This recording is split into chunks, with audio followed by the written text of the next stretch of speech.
Chapters 1 and 2 of Sheriff Larrabee's Prisoner by Martin Dexter, pseudonym for Max Brand.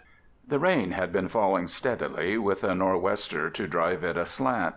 Now the wind leaped suddenly at Jack Montagne, and as if its former pace had been maintained only to lure him into a false security, it now drove the rain in level volleys that crashed against his slicker and stung his face. Even his weather-hardened hands resented the fury of the storm. The blast stopped the trot of his pony, that remained for the moment leaning into the storm. Presently it again gathered headway, urged on by the tickling spur of the rider. When the anger of the wind and rain had spent itself, Montaigne screened his eyes and peered anxiously up the valley. It was then he made out the two lights, one a mere yellow ray which, passing through the mist of rain, was split into 1,000 shivering portions as Montaigne squinted at it, and the other merely a dim red blur. They were welcome sights to the rider on this black night, and yet he hesitated before going straight toward them. Eventually he decided that the news about him could not have preceded him to this desolate valley, and he touched the pony with the spurs again. This time the weary beast broke into a lope, cupping the muddy water on the trail in the hollows of his forehoofs, and sending it up in spurts and showers to drench the rider. But against such physical discomforts Jack Montagne was proof. When the possessions of a man have shrunk to his bridle and saddle and horse and the old gun sagging at his hip, when, moreover, fear and dread ride at his side, the elements are negligible factors. In truth, the storm fitted in with the mood of Montaigne, and his temper rose in fierce bursts of revolt against the world, just as the wind occasionally struck at him with redoubled force, and like the night his mind was filled with a steady black gloom. The red light on his right now grew rapidly. The rain streaked down against it, and above the light he made out the outline of a tree. Some one was sitting by a campfire to the lee of a tree, and that was his only shelter against this furious storm. There was no other conclusion to come to, and Montaigne shook his head in wonder. Perhaps the fellow had not seen that light down the road, that light which evidently came from a house. It was partly with a kindly determination to tell the camper that there was a better shelter in sight, and partly with the hope of learning a little about this valley in which he found himself, that Montaigne turned to the right and came squarely upon the fire. It was a miserable and uncertain blaze, fizzing and hissing constantly as drops of water filtered down from the boughs of the tree above. And yet the broad trunk made a rather good shelter, for the steady wind kept driving the rain at an angle, and the man, whose back was against the tree, was in no danger of getting wet by the direct fall of water. Only the drops that trickled through the foliage above came splashing about him. He had been stirring weakly at the fire, and it was not until the pony came within a yard of the blaze, snorting in disgust as the smoke filled its nostrils, that the camper lifted to the view of Montaigne a white, rat-like face out of which little bright black eyes glittered. "Get your own fire, Bo," said the camper, without waiting to learn definitely the purpose of the new arrival. "I ain't got any more'n enough room for myself, and I ain't going to let you in. Get on your way and hustle your own fire." He enforced this suggestion with an ugly lifting of his upper lip, very much after the manner of a terrier guarding a bone. But Jack Montagne did not immediately answer. He waited until his observations had taken in all the details of the battered hat, the coat of nameless age and patches, the shoes through the ends of which the toes were thrusting, and the whole atmosphere of unclean suspicion that dwelt about the tramp like a garment. "You dirty rat," said Jack Montagne, when he broke silence, "I ought to twist your neck into 2 pieces." "What?" demanded the tramp, starting as he shaded his eyes with his hands and peered half viciously and half curiously up through the darkness, as if he wished with all his heart to attack the man who had insulted him, but first must make sure that such an attack would be an expedient proceeding. That which he saw was apparently extremely discouraging, for he settled back against the tree and changed his open defiance to a sullen scowl. "But," went on Jack Montagne, smiling in spite of himself at this change of front, "I'm going to do you a good turn, instead of kicking you away from that fire and out into the mud. I'm going to tell you that there is a house down the road about a mile. You don't have to stay here. You can go down there and sleep in the barn, anyway." "Can I?" asked the tramp. "All right, you go and try it. That's all I got to say. You go and try it." He wrapped his arms about him, shivering, as the wind grew fresher out of the north, and he grinned in mockery at the rider. "Did you try it?" asked the rider, with a sudden sternness that was not, however, directed at the tramp. "Did you try it, and get turned out into a night like this?" "Maybe," replied the tramp. The rider set his teeth in one of those convulsions of anger which seemed to be characteristic, and the tramp, peering at him by the dim firelight, shrank from what he saw. "But are there no other houses around here?" asked Montagne. "Find out for yourself," said the tramp. He had been emboldened by the generous indignation of the night rider, as if this were proof that the larger man would not take advantage of his superior size, or the revolver that was faintly outlined under the skirt of his slicker. "Find out for yourself. That's what I had to do." Jack Montagne considered that lean-pointed face with a thoughtful contempt. "No," he decided at length, "I won't look any farther. I'll go to that house yonder, and I'll get supper and a bed there, whether they want to give it to me or not. If they turn even a dog out into this sort of weather, they don't deserve no consideration, and I ain't going to give it to 'em. If you want to come along with me, I'll see that they put you up, too." But the tramp merely laughed. "I ain't no fool," he declared. "I ain't going to walk that far for nothing. Besides, I'm doing fine right here." "So long, then," said Montagne. The tramp returned no answer, but he followed the stranger with a bright glance of his little eyes, as Montagne swerved out into the storm again. Through the crashing of the rain, Jack kept steadily for the house. Presently he saw the light in the window grow brighter, and he made out the shadowy form of a big ranch house, one of those long and ragged roof lines that attest many additions built on to the original and central structure. Turn a stranger away from such a place, where there must be room to put up 20 extra men? His anger grew with every stride of his pony. When at length he drew rein, his jaw was set. It was the rear of the house he had approached, and the light came from a projecting wing that was evidently the kitchen. As Montagne swung out of the saddle, he stepped from the blast of the storm into the quiet shelter of the building. Pausing at the door, he heard two voices, both raised, one the harsh voice of a woman, and one a man's voice. "If he don't get the money out of that chest," said the man, "where does he get it? Anyway, I'm going to find out if—" "Shut up!" exclaimed the woman. "Let me tell you." Here she lowered her voice until it became unintelligible to Montagne, and he rapped heavily on the door. The voices ceased, then there was a shuffling of feet, the turning of the doorknob, as someone called out to him, "Who's there?" It was the same growling voice of the man whom he had heard speaking inside the kitchen.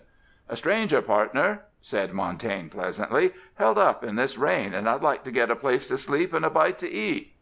"This ain't no hangout for bums," answered the other fiercely. "Just get out and stay out." And the door was slammed in the face of Montagne. But in that moment he flung himself forward, leaning low, his shoulder and its cushion of hardened muscle presented for the shock, after the fashion of a football player. The door had been slammed, but the latch had not yet clicked home, and the lunging body of Montagne knocked the door wide. The burly fellow was sent spinning across the floor of the kitchen, and crashed into the wall, and Montagne, crouched low and staggering, entered. When he straightened himself, he saw the man of the house scrambling to his feet, uttering a profusion of terrific curses. Then the big-shouldered, loose-jointed fellow sprang to the wall and caught a shotgun off the nails where it was supported. He did not, however, level the gun at Montagne. Something in the face of the stranger arrested the motion. His close-set, bulging eyes dwelt in a sort of daze on the newcomer, and Montaigne thought he had never seen features so animal-like, save in the woman. She also had reached for the nearest weapon, sweeping up a great butcher knife in her work-reddened hands, but like her son (the relationship was proclaimed in their faces), her motion to strike was arrested. For they saw in the newcomer a man well over middle height, so strong and sinewy that even the loose flapping folds of the slicker could not entirely disguise his power. More than this, he was in a tremendous passion, which his silence made more terrible than a profusion of curses. In relaxation he must have been a handsome man, but now his features expressed nothing but consuming rage. His brows were black above his glaring eyes, his nostrils quivered, his mouth was a straight, white-edged line, and the tendons of his neck stood forth. Moreover, point was given to his anger by the fact that his right hand was under his slicker. Beyond a doubt it was grasping the butt of a revolver. 2. The Hosts of the House. The son had no cunning with which to adapt himself to this terrible stranger. The woman possessed more adroitness. She cast at her son one flaming glance and shook her head. Clearly she admonished him to give over the thought of violent resistance to violence. Then she slipped the knife back onto the table and turned to Montaigne with complaints instead of fury. "What sort of a business is this?" she demanded. "Busting down doors and breaking in on honest folk? Is that a way to act, I say? Is that a way?" She put a whine into her voice, to be sure, but her eyes were still sparkling with rage, although she told her son, with a curse at his stupidity, to put down the shotgun. "I ain't going to have no murder on your head," she declared, "not even if the law won't lay no hand on you for defending your own house and home. Now you, what do you want?" The anger had been gradually departing from Jack Montagne. Like most men liable to fits of murderous temper, his rage passed away almost as swiftly as it had come over him, but his face was still ominous as he replied to the woman's demands. "I've heard about you folks," he said, "turning people out into this sort of a storm, but I didn't believe it. Now I'm going to talk straight. I ain't got a cent, but I'm going to get a dry place to sleep, and I'm going to get a place for my hoss and feed for it in the barn. I'm going to get supper for myself. You lay to that. I say I ain't got a cent on me now, but when I come back I'll pay you every cent it's worth, and then double. You can trust that. I never been known to break a promise. But whether you trust me or not, I'm going to get what I said I'd get.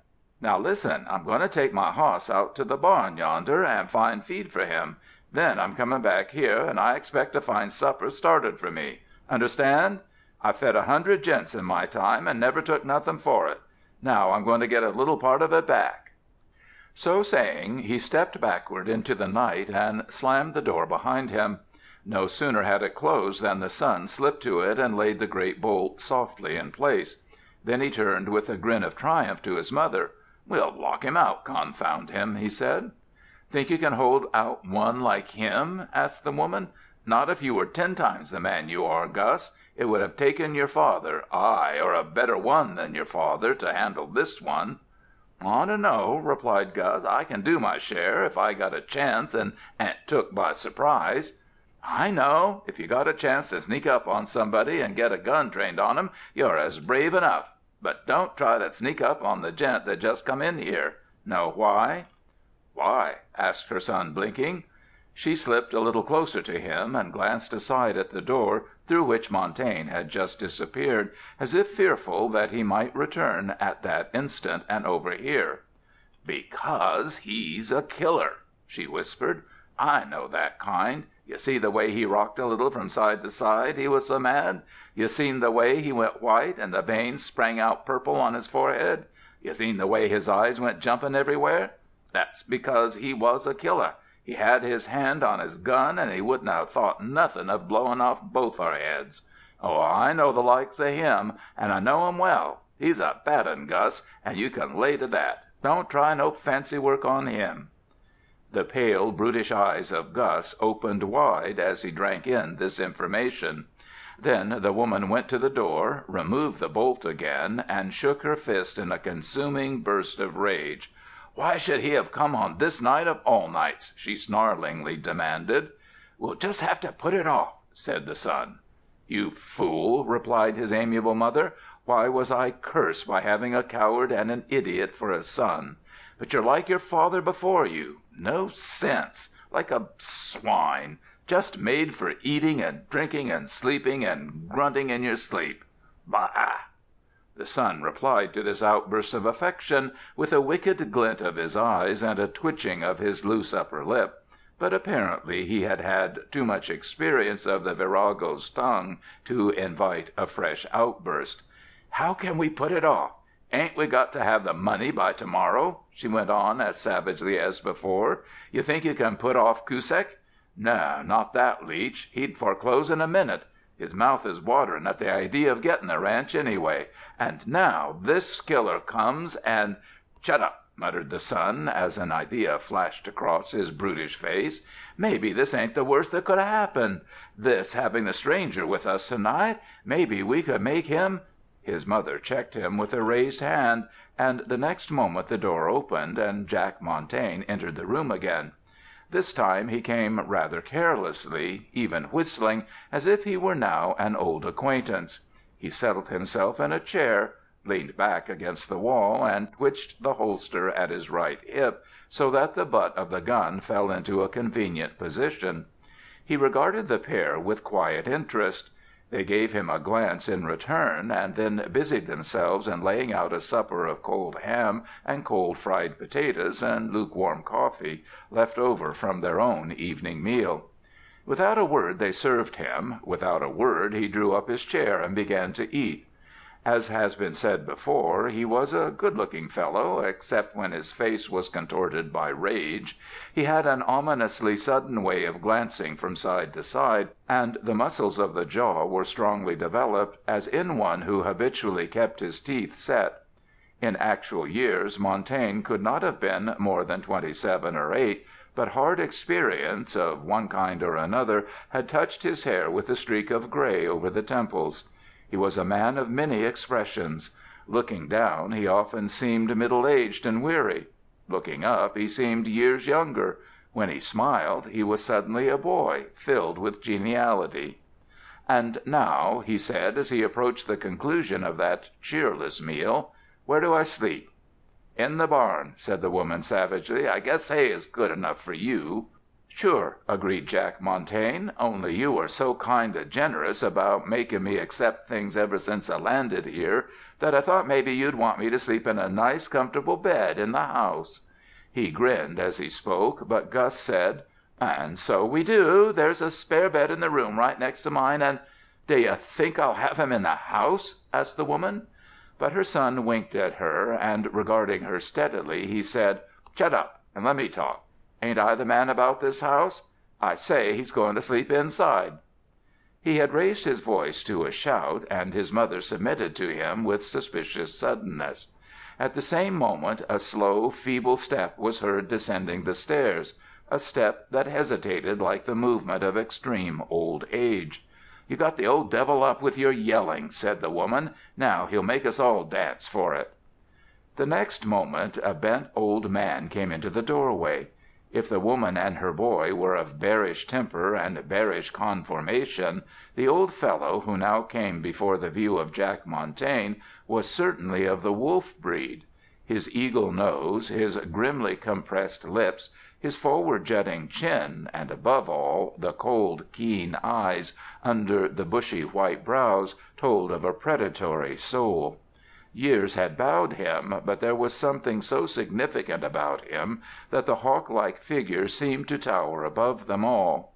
It was rather as if he had stooped to come through the doorway than as if the weight of time had stooped him. He carried a long cane, gathered up toward his breast, in a hand that was a blue claw, entirely unfleshed. He stamped his cane upon the floor. Age had stiffened his neck, but his eyes, for that reason, roved the more keenly. "I told you before," he said, "that I ain't going to have noise in the evenin'. Evenin' is my time for reading. Evening is my time for quiet. I ain't going to have noise. I heard a racket once before tonight, and now you're shouting. It's got to stop. Do you hear? It's got to stop." He whipped up his cane suddenly and shook it in malevolent rage at Gus. "You lout! You fool!" he exclaimed. "It's you that makes life a torture round here. Now mind you, no more noise." To the surprise of Montagne, this fierce reproof was received in a mild silence. Both the woman and her son lowered their eyes to the floor, and then Gus looked up in apology. "I'm sure sorry," he said. "I got to arguing and—" "That's the trouble with fools," said the terrible old man. "They always talk too much. Who's this?" He picked out Jack Montagne with a gesture of his cane. "A stranger," said the woman, "that we never seen before, but we can't turn folks away on nights like this. We got to show some sort of kindness, even if we ain't rich folks, and even if we don't get paid." She said this with a sort of cringing humility, glancing sadly toward the ceiling, as if bewailing the ingratitude of a hard world. But the old man merely grunted, and then grinned at her. "You'll get a reward in heaven for all your kindness," he told her. "You sure will get a reward there. Who are you?" This last was directed at Montagne. "I'm Jack," said Montagne. "Jack, eh?" said the old fellow.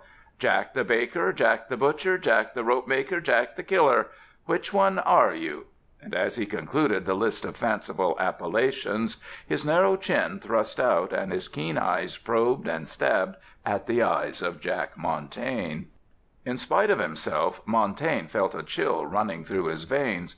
The old man knew too much about human nature, and all his knowledge seemed to be of evil. "I don't like him," went on the old man. "Send him away. I'd have nightmares all night if I knew that man was sleeping here, under the same roof with me. I don't like him. He's too hungry. Them that have nothing want everything, and him, you ain't got a cent in your pocket." As he said this, he advanced a long step, a light and stealthy step, and thrust his cane almost in the face of Jack. The latter half rose from his chair, alarmed, and filled with an almost superstitious fear. The old man began to laugh mirthlessly, his eyes snapping. Then he stamped his cane on the floor as he stepped back. "I know you," he went on, nodding to himself. "I know you all. Starvelings, buzzards, blah!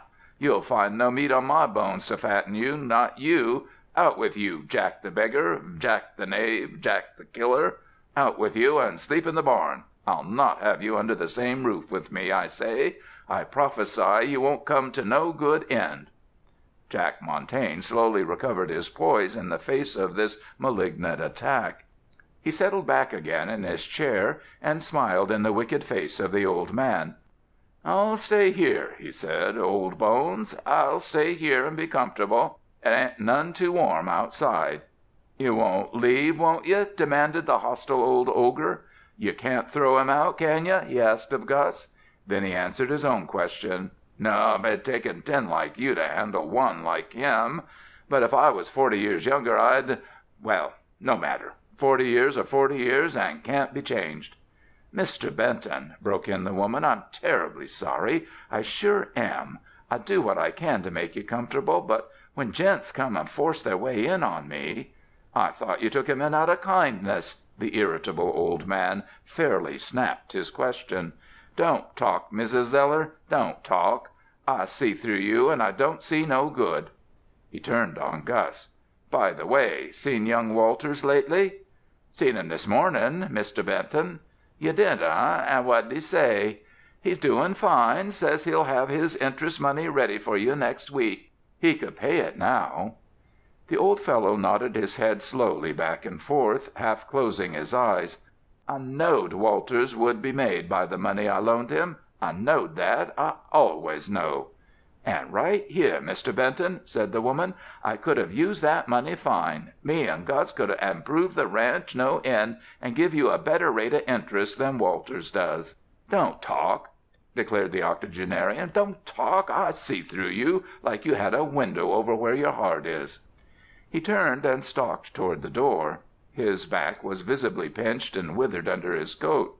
From that rear view he seemed suddenly weak, but when he turned on them again at the door, All thought of his feebleness left Jack Montagne. The withered lips of Mr. Benton continued to writhe, but he uttered no sound. Presently his halting step went up the stairs again and disappeared through a doorway beyond. When he had gone, there was a sigh emitted by all three. For a moment, exchanging glances, they seemed to be of one mind. Truly they were all, in differing ways, grim people, but compared with this terrible old man they were weaklings. "That bed I told you about," said Gus suddenly. "I'll show you where the room is, if you like." Jack Montagne nodded, rose, and followed his guide up the stairs, noting the empty bareness of the house. Dissolute spending, which had impoverished the ranch, had gutted the house, it seemed. The very hall seemed to beg for new voices and cheerier footfalls, certainly less stealthy ones. When they came to the room, Gus deposited the lamp on the table beside the bed and left without a word. Jack Montagne sat down and buried his face in his hands. He had come to another halting place in his downward progress through life. Had the old man been right? Was he indeed bound for damnation? He shrugged away that fierce prophecy. In the meantime, the fact was that he needed money, needed it terribly, must have it, and the old fellow, beyond doubt, possessed what he wanted. Had he not heard the two in the kitchen speak of money and a chest? All was as clear as day. The old usurer kept a store of coin in his room and loaned it out about the countryside. End of Chapter 2. Chapters 3 and 4 of Sheriff Larrabees' Prisoner by Martin Dexter, pseudonym for Max Brand. Chapter 3, Larrabee Listens. The sheriff, Henry Larrabee, jerked up his head and listened. "That phone call is for me," he said instantly, as the first ring ended. 2 long and 3 shorts was the sheriff's ring on that country line, and the ring was ground out on a little crank, without summoning the assistance of a central. This first long ring was made in what might have been called a breathless fashion, the crank turning so swiftly in the middle of the motion that it produced only a rattle, not a true ring. "Not for you, not on a night like this," exclaimed his wife, as the good woman lifted her head and listened to the crashing of the rain against the roof. A second long ring had begun. "It's for me, right enough," said the sheriff, and rose to his feet. His daughter Mary rose also, staring with excitement. "Oh, Dad, what could be happening?" "On a night like this? Anything. There it goes." The second long ring had ended, and there followed 3 short rings in swift succession. The sheriff ran to the phone with great strides. "Hello!" he called. "Sheriff Larrabee?" said a woman's voice. "Come quick, for there's been a murder here." "Who are you?"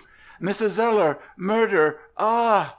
The last word was a half scream, and there was the sound of the telephone receiver dropping with a jerk. "You devil!" the sheriff heard a man's voice shouting. Larrabee smashed up his own receiver. "Judd!" he thundered. "Chris!" His 2 sons answered with shouts from the upper part of the house. "Come down to me quick. We got writing to do." "Henry," breathed his wife, stammering with fear as she ran to him. "What is it? Where?" "Nothin'," he answered sternly. "Don't hang on to me. I got work, that's all. When I'm gone, call the Gloucester house and get the Gloucester boys to ride toward the Zellar place as fast as they can saddle and get under way. I'll meet 'em on the road. That's all. Don't ask questions. Just do what I say." Catching up his hat, he plunged from the house, the front door banging heavily behind him at the same time that the thunder of his sons' feet began on the stairs above. Within 5 minutes they were in the saddle and racing out onto the muddy road, for they kept their horses in a shed near the house, ready for quick saddling at any hour of the day or night. Going up the first steep hill, they could talk. "I knew," said Judd, "that there'd be trouble some day at the Zellar house. What's up?" "I dunno," answered the father. "Just heard a woman talkin', and woman talk don't mean much usually, but it sure sounded like trouble was busted loose. Come on, lads." They had reached the crest of the hill, and now they lurched down into the valley at a reckless gallop, the horses sliding and slipping over the mud. Turning down the valley road, they presently came in view of a fire beneath a tree, and the sheriff headed straight for it. He swung out of the saddle in front of the tramp whom Jack Montagne had seen earlier in the night. The tramp straightened up. He had been dozing, with his head almost dropped into the flame of the fire, and blinked at the new arrivals. The stern hand of the sheriff helped him to his feet, and he stifled his yawn. "Who are you?" asked the sheriff. "Slim," said the tramp. "Some call me Mississippi Slim." "What else?" "Disremember being called any other name." "You come with me, Mississippi Slim. Judd, take him along and follow me to the Zellar place. This is the kind that know things, this Slim. Chris, come with me. We got to ride hard." "What can you get out of Slim?" asked Chris, as the two spurred on through the mud. "Never can tell. But if you ever step into my boots, boy, and get my job, you want to pick up them that look like Slim. If there's trouble around, they're most always downwind from it, and they know all about what's going on. They smell it before they see it, and they see it before us ordinary folks dream it." He concluded with a brief admonition. "If Gus Zellar is mixed up in this killin', or whatever it is that we're movin' toward, and we come across him armed, don't waste no time arguin'. If he shows fight, shoot, and shoot to kill. Handle him the way you'd handle a dog. He ain't no better, much." He had no chance to say more, for now they came to the house, where lights were burning in half of the windows. The sheriff's son was for a careful approach. The sheriff, however, scoffed at such an idea, and advancing to the kitchen door, he cast it open and stepped into the presence of Gus Zellar and his mother. There was no need to fear Gus Zellar. He was a white-faced, trembling wreck of a man, shrinking against the wall. His mother was 10 times more formidable. Her eyes were gleaming, her hands clenched, and her whole attitude that of one ready to fight a great battle. "You sure come slow," she said to Larrabee. "Come upstairs and you'll find it." There was something so ominous in that last syllable that even the sheriff, time-hardened by contact with crime and criminals, was a trifle shocked. As she took up the lamp, he swung in behind her, first ordering Gus Zellar to follow close to his mother. The order threw Gus into a sudden panic. "But what have I got to do with it?" he asked tremulously. "I didn't do it. I swear I didn't do it, Sheriff." "I'm not saying you did," said the sheriff, disgusted by such cringing, "but you step along. I want to keep you under my eye." Gus skulked into line, glancing fearfully behind, as if anticipating a kick. They hurried up the stairs, the woman exclaiming eagerly, "You gotta hurry, Sheriff. He left in a rush, and he'll be riding like a fiend all night. Every minute counts when you're trailing a gent like him." "Like who?" asked the sheriff. "I'll tell you about him after you see what he's done." They had hurried up to the floor of the second story of the house, and now they went straight behind Mrs. Zellar into the room, directly opposite the head of the stairs. They passed through a broken door. It had been splintered exactly in the center, and both halves were still attached, the one by its hinges and the other by the lock. Mrs. Zellar placed the lamp on the table near the center of the room. "There!" she exclaimed dramatically, stepping back. "Nothing ain't been touched. There you are." They looked past her and saw, within the bright circle cast by the lamp, the figure of old Mr. Benton lying on his back. Both hands were caught up to his breast, and he lay in a crimson pool that had run from a great wound in his head. The sheriff's son gasped, turned sick, and caught at the wall for support. But the sheriff himself showed not the slightest emotion. He merely leaned over the body, saying, "Never knowed he was that tall. Never saw the old codger straightened out before." "Now you've seen," said Mrs. Zellar shrilly. "And now go get him." "How long ago did he leave?" "Only 40 minutes by the clock." "I've been watching for you to come, and watching the clock and thinking you'd never come. But he ain't got far through the mud." "40 minutes?" asked the sheriff, and he suddenly lost all eagerness. "Well, let's hear about this. Get over here, will you?" The last words were a savage roar, and they jerked Gus away from the door, toward which he had been sneaking. He stood back against the wall, shuddering, and his eyes twitched nervously from face to face. "There ain't no call to talk to Gus like that," said Mrs. Zellar. "He didn't do nothin'." "Perhaps not," said the sheriff, and maintaining his aggravating calm, he produced a cut of chewing tobacco and worked off a comfortable bite between his front teeth. "Say, Dad," broke in his son, "you ain't going to stand around while he gets away." "You talk less and listen more," said his father sagely, "and you cotton on to this. Before you start following a trail, find out where it leads. Now, Mrs. Zellar, what happened?" "He came here and made us—" began the woman. "Who's he?" "Wouldn't give no name. That kind never do. Just said he was Jack. But Mr. Benton knew right off, the minute he laid eyes on him, that Jack was no good, and he said so right to his face. Well, Jack come and knocked open our kitchen door and asked for a meal and a bed. I didn't like the looks of him, but when I told him there weren't nothing for him here, he pulled a gun and started ordering us around. Ain't that right, Gus?" "Every single word," said the truthful Gus, rolling his eyes. "Leave Gus out and talk to me. Afterward Mr. Benton come down, like he mostly always does, to say a word or two to us before he goes to bed, him knowing that we're about the only friends he has in the world." The sheriff was now walking around the room, carelessly examining every corner of it. Mrs. Zellar followed him a pace or two in every direction he took, raising her voice when he was far away, lowering it slightly when he was close. "He seen Jack, as I was saying, and Jack seen him, and while Benton was talking, Jack found out that the old man kept a pile of money in his chest in his room." "You knew that, did you?" asked the sheriff, his back turned. "Does it mean anything, my knowing it?" asked Mrs. Zellar. "Go on." "Finally, after Mr. Benton left and Jack got through eatin', he ate like he hadn't had food for a couple of days, Jack went up to bed, and he wouldn't be suited with nothing but Gus's own room, right next to Mr. Benton's room. Gus come downstairs afterwards. 'I don't like the look to him,' says Gus, 'nor his ways,' says I. 'I'm going to sit up a while,' says Gus, 'till Jack turns out his light.' So we done it. We turned down the lamp in the kitchen so it didn't make no light, just a glooming through the room. Then we waited and waited. All at once we heard a scream. Quick as a flash, Gus jumps to his feet. 'I've been waiting for just that,' he said, and starts running up the stairs with me after him." "Are you sure he went first?" asked the sheriff. "Sure he did. Ain't he the man of the house?" "Go on," said Larrabee dryly. "Gus tried the door and it was locked. He took a run and broke the door open, you see, and there he found Mr. Benton lying, poor soul, with the chest open and the papers gone and everything all ruffled up, just the way you see. Nothing ain't been touched, not a thing is touched, Sheriff, since we first seen it." The chest in the corner of the room indeed was open, and a confusion of papers tumbled in it and on the floor around it. "And then the door of Jack's room opens and out he comes, rubbing his eyes like he'd just waked up, as though he could have slept through all that noise. 'What's all the racket about?' he says. Well, he knew, the murderer. 'Look here.'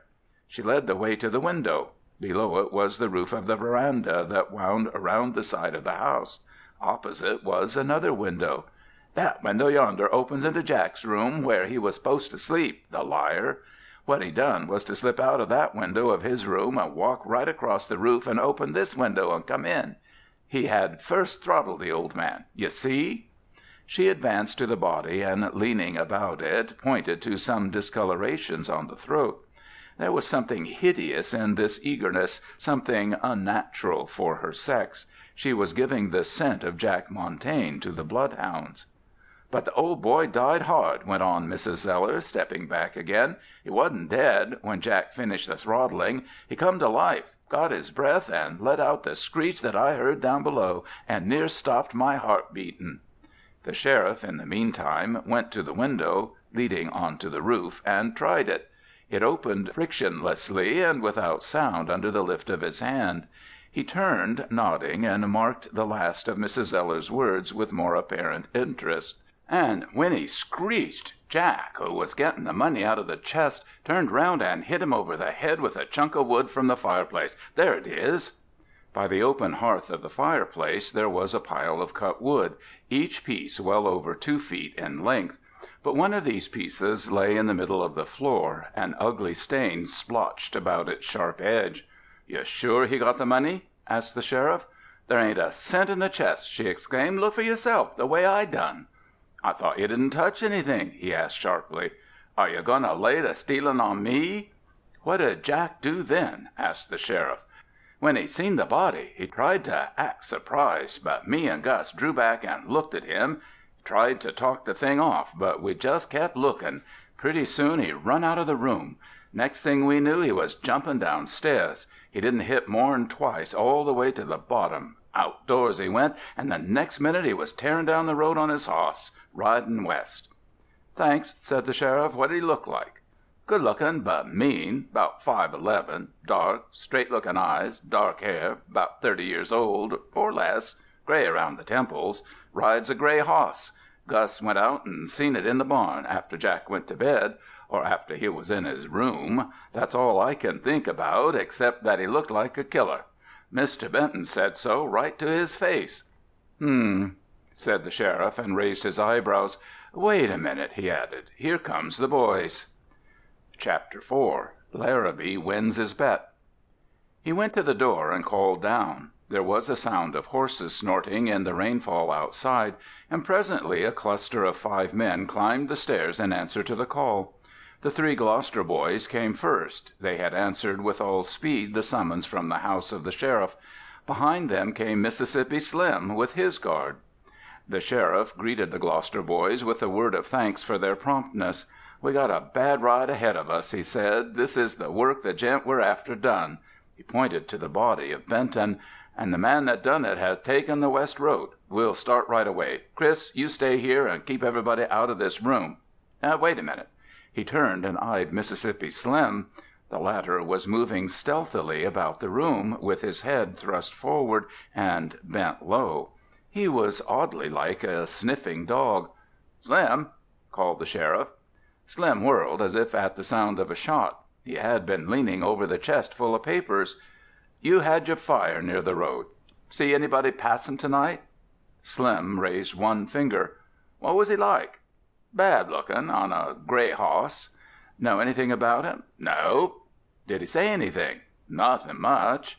"Talk out, Slim. What did he say?" "Asked me why I didn't come down here and get a hand out in a bed. I said it couldn't be done, 'cause the lady don't waste no time on gents that was wandering on the road looking for work." Here Mrs. Zellar snorted her contempt. "But this gent on the gray hoss allowed as he'd get a hand out in a bunk. Said he'd see if he couldn't get treated right." "Did he come on to this house then?" "I don't know." "You didn't follow him?" "Follow him? Let my fire go out?" Slim shook his head in wonder at such a thought. The sheriff turned on Gus. "That door was locked when you came up?" "Yep, sure was, and I busted it in," he said defiantly. "Ask Ma if I didn't." "Where's the key?" "I dunno. I didn't look for it." "Look on the floor," said the sheriff, himself joining the search. "Whether that door was locked from the inside or the outside makes a pile of difference." The floor of the hall and the floor of the room revealed no key. The sheriff desisted from the search and gave his final directions. "You stay here, Chris, and you hold Slim." "Why?" asked Slim. "What I got to do with all this killing?" "You're a material witness. You'll get chuck and a free bunk. Ain't that good enough for you?" "We got good enough bunks to suit anybody in the jail." "Jail!" Slim exclaimed. His rat eyes jerked from face to face and then became fixed on the floor, while a violent shiver ran through his meager body. But he said no more. "And get in touch with the coroner. Tell him to get his men down here first thing," went on the sheriff to Chris. "We'll hit the trail, boys." "Now that he's clean gone," put in Mrs. Zellar malevolently. The sheriff turned on her with a mild and curious glance, but the effect of it was to make her wince and change color. Then the men passed on out of the room. The Gloucester boys, Pete and Bob and Jerry, were first in the saddle, with Jud Larrabee and his father following after.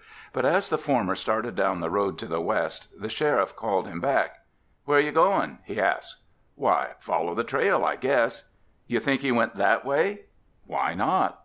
"If he's got any sense at all, he knows that Mrs. Zellar's seen the way he started, and the first thing he'll do is to switch off." "Which way, then?" "What'd you see?" asked the sheriff. "Look around, through the rain. What'd you see?" The storm had fallen away to a faint misting, but still it blanketed the landscape. Indeed, nothing could have been visible had it not been for the high-riding moon that was itself unseen, but served to outline the rain clouds in varying shades of deep gray and black. "Don't see nothin'," said the sheriff's son, "except the mountains yonder. I can just make 'em out."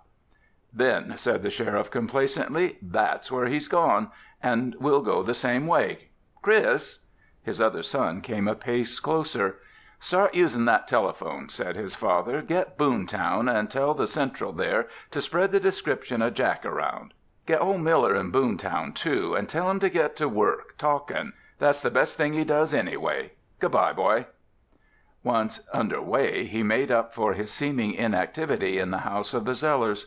He was a heavier weight than the younger men, and his horse, an old buckskin campaigner, was inferior in speed to the mount of the rest.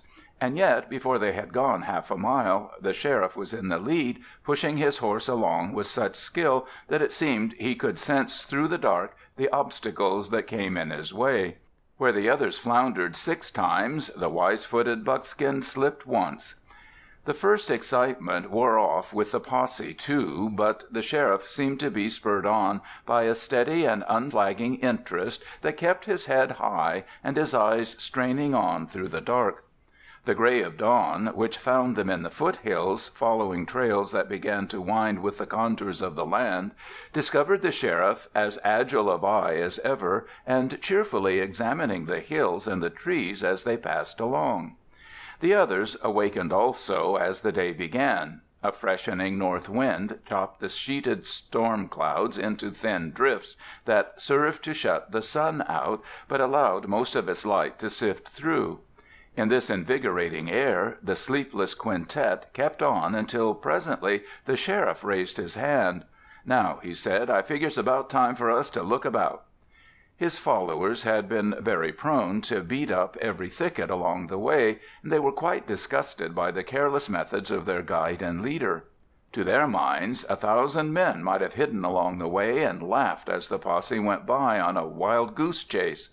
The sheriff had chosen to stop on the top of a bare hill, with a bare country all around him. Why waste time here?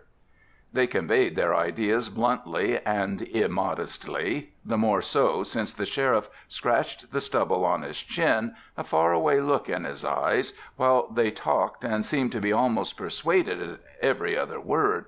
What he said at length was, "Are you hungry, boys?" "Sure," was the chorus. "So's Jack," said the sheriff. His followers glanced at one another in disgust, and Jud Larrabee flushed with shame. Certainly the old man was growing old and simple. He glared defiantly at the Gloucester boys, but it certainly was a very foolish remark, this reference to the appetite of Jack. What had that to do with a man-hunt, the appetite of the hunted? "He's hungry," said the leader, "and most like he smelled the bacon coming up in smoke yonder."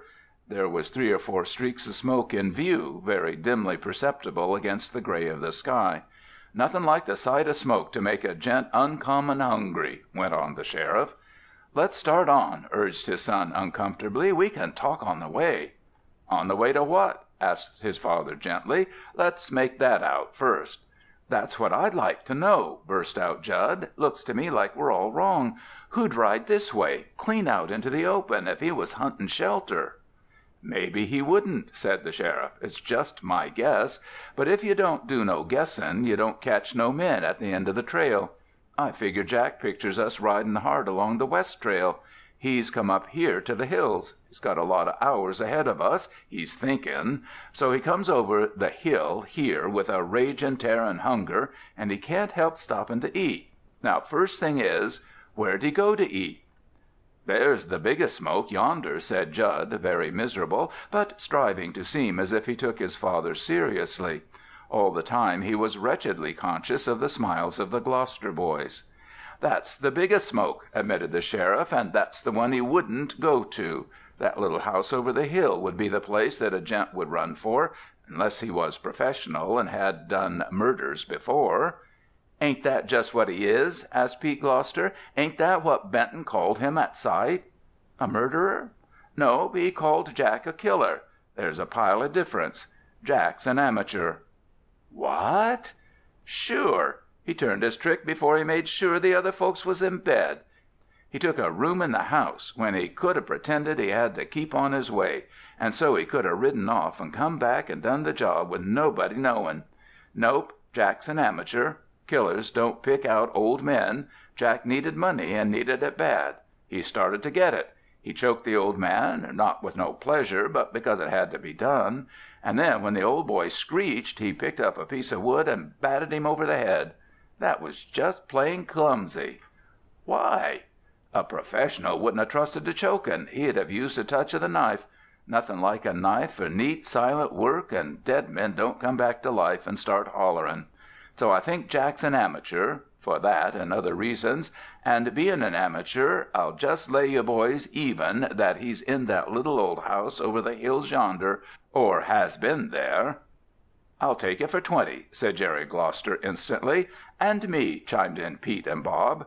Then the cavalcade started forward at a gallop toward the house. They dipped over the hill and came upon a wretched little cottage leaning up the slope. A woman came to the door at their call, wiping her hands on her apron. "Mornin'," called the sheriff. "We're trying to catch up with our pal, that gent on the gray horse that was here a while back. Which way'd he go?" "Right on over the hill there," she answered, pointing. "Funny he didn't say nothing about the rest of you coming along, though." "We got a surprise party for him, in a way of speaking," said the sheriff. "How long ago did he start?" "About half an hour." "Thanks." With a glance the sheriff gathered up his posse, and they started on. The silence behind Henry Larrabee was a tremendous thing.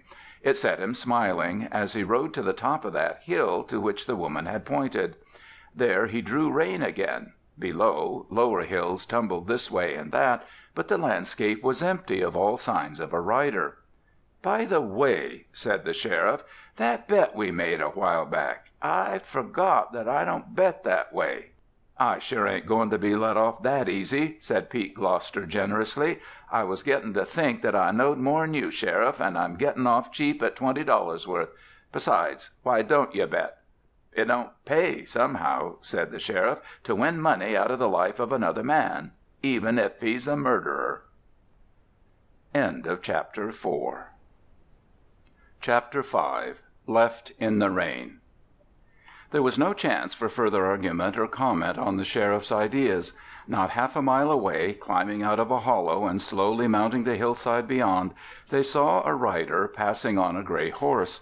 Without a word even of exultation, the posse lurched down the hillside. It was like the sudden breaking of a storm, this coming on the trail of the fugitive after the meeting with the woman in the house. To his young companions the quiet-mannered sheriff seemed suddenly a prophet, a man of mysterious foreknowledge. It was unquestionably the man they wanted. No sooner had he sighted the riders on the far slope than he leaned far forward over the saddle and urged his weary horse to fresh efforts, scurrying rapidly up the hill. Tired his horse must be, but he had come the distance from the Zellar house at a far slower gait than the sheriff, and accordingly his mount had greater reserves of energy. He shot out of sight over the crest, and when the sheriff and his men reached the same point, they saw Jack Montagne halfway up the farther slope. In spite of their frantic spurring, he had gained on them, and he was still gaining. "He'll run us into the ground," said the sheriff. "I'll see if I can't tag him." Then he whipped the long rifle out of its case, tucked the butt into the hollow of his shoulder, and fired. The fugitive and his horse were flattened to the slope beyond, as if a great weight, falling from above, had crushed them. While the sheriff calmly tucked his gun back into the case, his posse rushed forward with a yell. They had their man. Still, it seemed that Jack Montagne would flee blindly, pitting his speed of foot against the speed of galloping horses. Yet there was nothing to which he could flee. The hills were piteously bare, and there was not a tree, only scatterings of rocks here and there. Yet he raced to the top of the hill and disappeared beyond it. A moment later the object of his flight appeared. He had run for the rocks of the summit in order to use them as a fort, and now he opened fire with the rifle which he had taken from the saddle when his horse fell. Suddenly the sheriff drew rein with an oath, and the oath caused his companions to pull up their own mounts, for the sheriff was not a profane man. "Look," said the sheriff, as the echo of the first shot died away, "he put his hoss out of its misery, instead of trying to pot us." The gray horse had straightened out on the slope, and now no longer struggled. While the horseman stared, the rifle spoke again, 3 times. Not 3 yards away from the sheriff's horse, the bullets thudded into the mud, and all 3 landed within the compass of a man's arm. "He's warning us back," said the sheriff with another oath. "I told you he was an amateur murderer. If he can shoot like that, them 3 shots might have knocked 3 of us off our hosses. But he ain't goin' to shoot to kill unless he has to. That's his way of sayin' it." Such seemed to be the only explanation. "That's what I call politeness," went on the sheriff, "but the law don't make no allowances for such things. That gent yonder has done a murder, and he's got to hang for it. Judd, skirt around to the right and get behind him. Pete, you go to the left. Bob and Jerry, ride back to the top of the hill and get down behind them rocks. I'm going to try a little politeness of my own." His directions were swiftly followed. Jud Larrabee and P. Gloucester, riding left and right, scurried off for the positions that had been assigned them, thereby placing Jack Montagne in the center of a circle of foes. 3 or 4 times as they rode, the fugitive fired, but each time the bullet struck a few feet in front of the running horse. The sheriff turned straight to the right, disappeared for 10 minutes, and came in view again at the top of a tall, steep-sided hill which overlooked the fortress of Montaigne. Here the sheriff dismounted, ensconced himself on the crest, and placed himself flat on his stomach, with his rifle ready, his slicker keeping him out of the mud. From his position, only exposing the top of his head to the fugitive, he could look down on Jack and hold the latter at his mercy. And mercy the sheriff intended to show, if he could. He saw Jack Montagne in the center of a number of low-lying rocks, among which he stirred about, keeping a strict lookout on all sides. The sheriff drew out his glass and focused it carefully until he could see the face of the man distinctly. What he saw was of sufficient interest to keep him motionless for some time.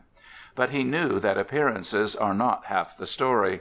The man had committed murder, he kept telling himself over and over, and yet, in spite of himself, the sheriff's heart was weakening. The generosity which had induced the fellow to end the suffering of his wounded horse with his first shot, instead of directing that bullet against the charging posse, and the manner in which his rifle had been used merely to warn the sheriff and his men away, these things struck directly to the heart of Henry Larrabee. He had had many a gruesome experience with outlaws and killers, but never before had he trailed a murderer who would not shoot to kill. Moreover, the consummate marksmanship of the man appealed to him. It was hard to believe that such an artist could have been guilty of the foul crime in the Zellar house. But facts were facts. The sheriff, warned by the stinging impact of a drop of rain that he had not much time in which to work, gathered the butt of his gun closer and prepared to fire.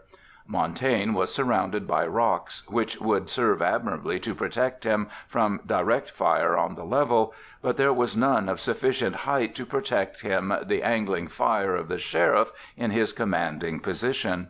Moreover, Jack Montagne was hopelessly surrounded. Pete Gloucester to the northeast, Bob and Jerry to the south, they lay in a loose circle round the central position. Sooner or later the fugitive would be starved into submission. There was only one chance for his escape, and that was in a driving rainstorm which might blot him out of sight and give him freedom to slip through. But the sheriff had a way of forestalling the storm that was now blowing again out of the north. He took careful aim, and with exquisite nicety that would have done justice to Montaigne's own skill with a gun, planted a shot on the rock just beyond the fugitive. That warning ought to be sufficient to make the fellow see that his position was commanded, and that he would have to come out and surrender unless he wished to be shot as he lay there. Larrabee laid aside his rifle and took up the glass minutely to observe the results of the shot. He saw that Montagne had sprung up and was busying himself in a strange fashion, tugging at another deep-buried rock just before him. The sheriff gazed and wondered what this might mean, until, with a supreme wrench, he saw the stone torn from its bed. Then he understood. With a shout of vexation, he dropped the glass and snatched up the rifle again. But it was too late.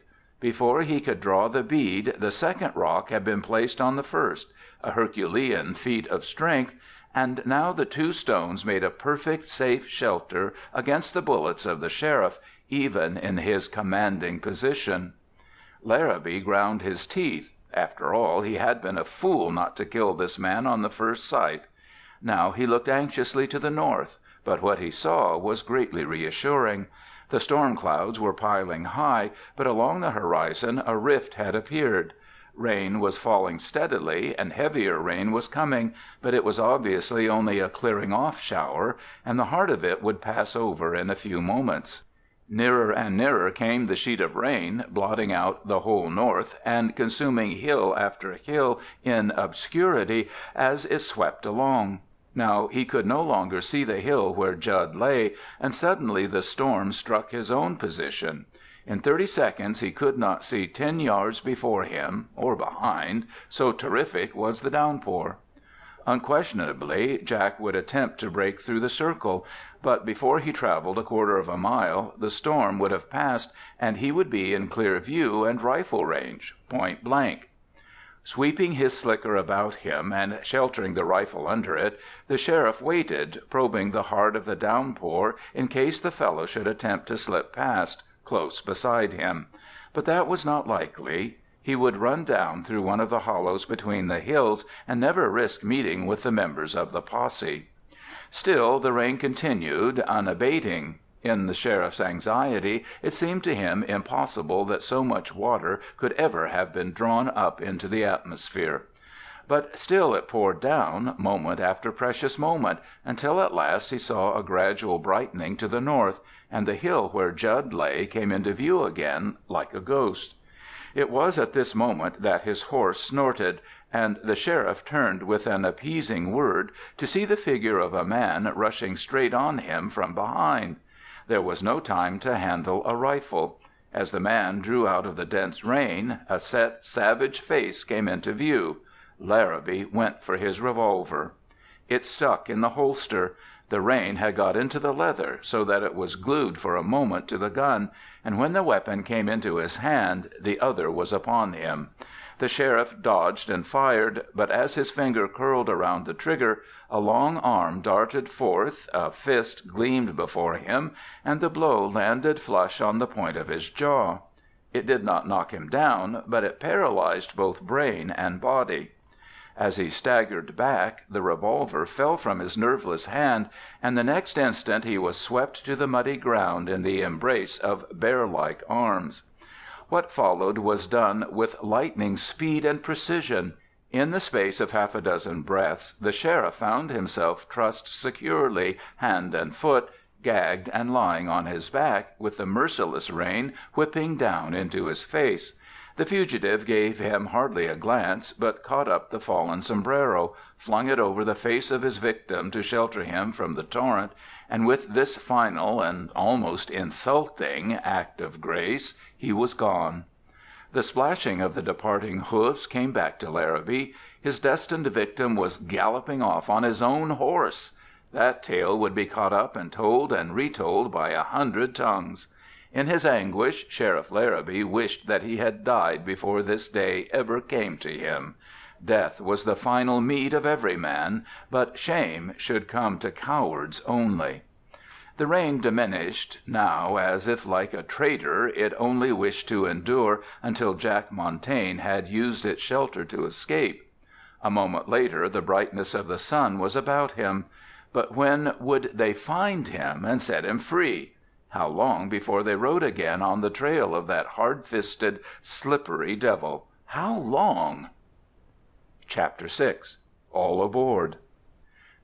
2 days later, the joyless eyes of Jack Montagne looked down from the side of a foothill upon a streak of black, hurrying across the valley, with a trailing cloud of white drawn out above it. Montaigne drew a great breath of relief. He looked back instinctively toward the mountains, rolling huge and sullen above him, as if he expected them to put forth an arm and catch him back. After all the perils, he had escaped and come to easy striking distance of the railroad, and the railroad meant freedom.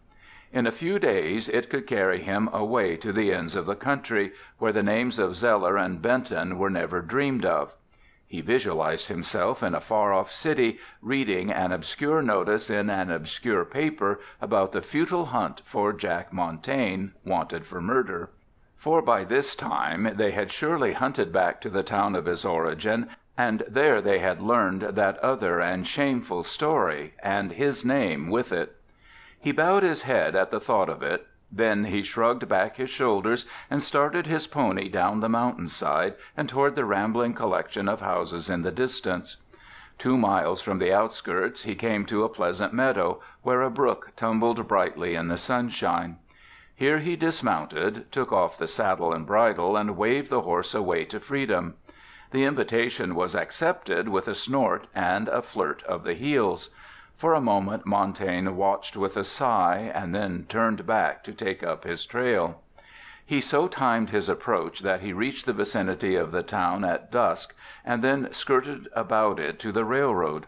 Of course it would not do to linger near the station, but that would not be necessary.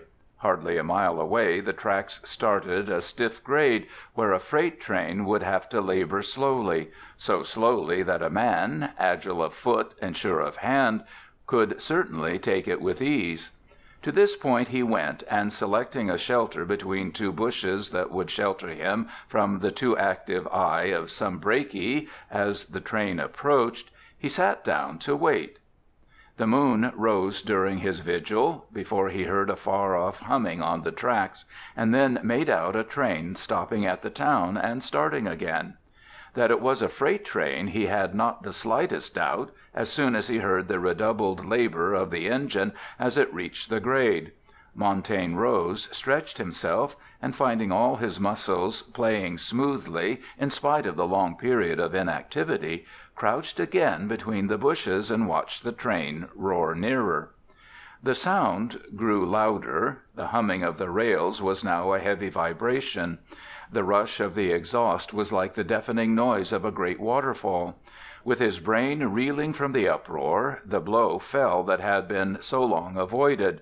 There was a sharp command from behind, and he wheeled to look into the muzzles of 3 revolvers held by grim-faced men. It is said that remembered dreams are those which occur during the very act of waking. The mind, unencumbered by the slow processes of the senses that burden it during waking moments, plunges through enough events to fill a lifetime, all crammed into a second or two of actual time. And so it was with Jack Montagne, as he faced the leveled guns and calculated the chances.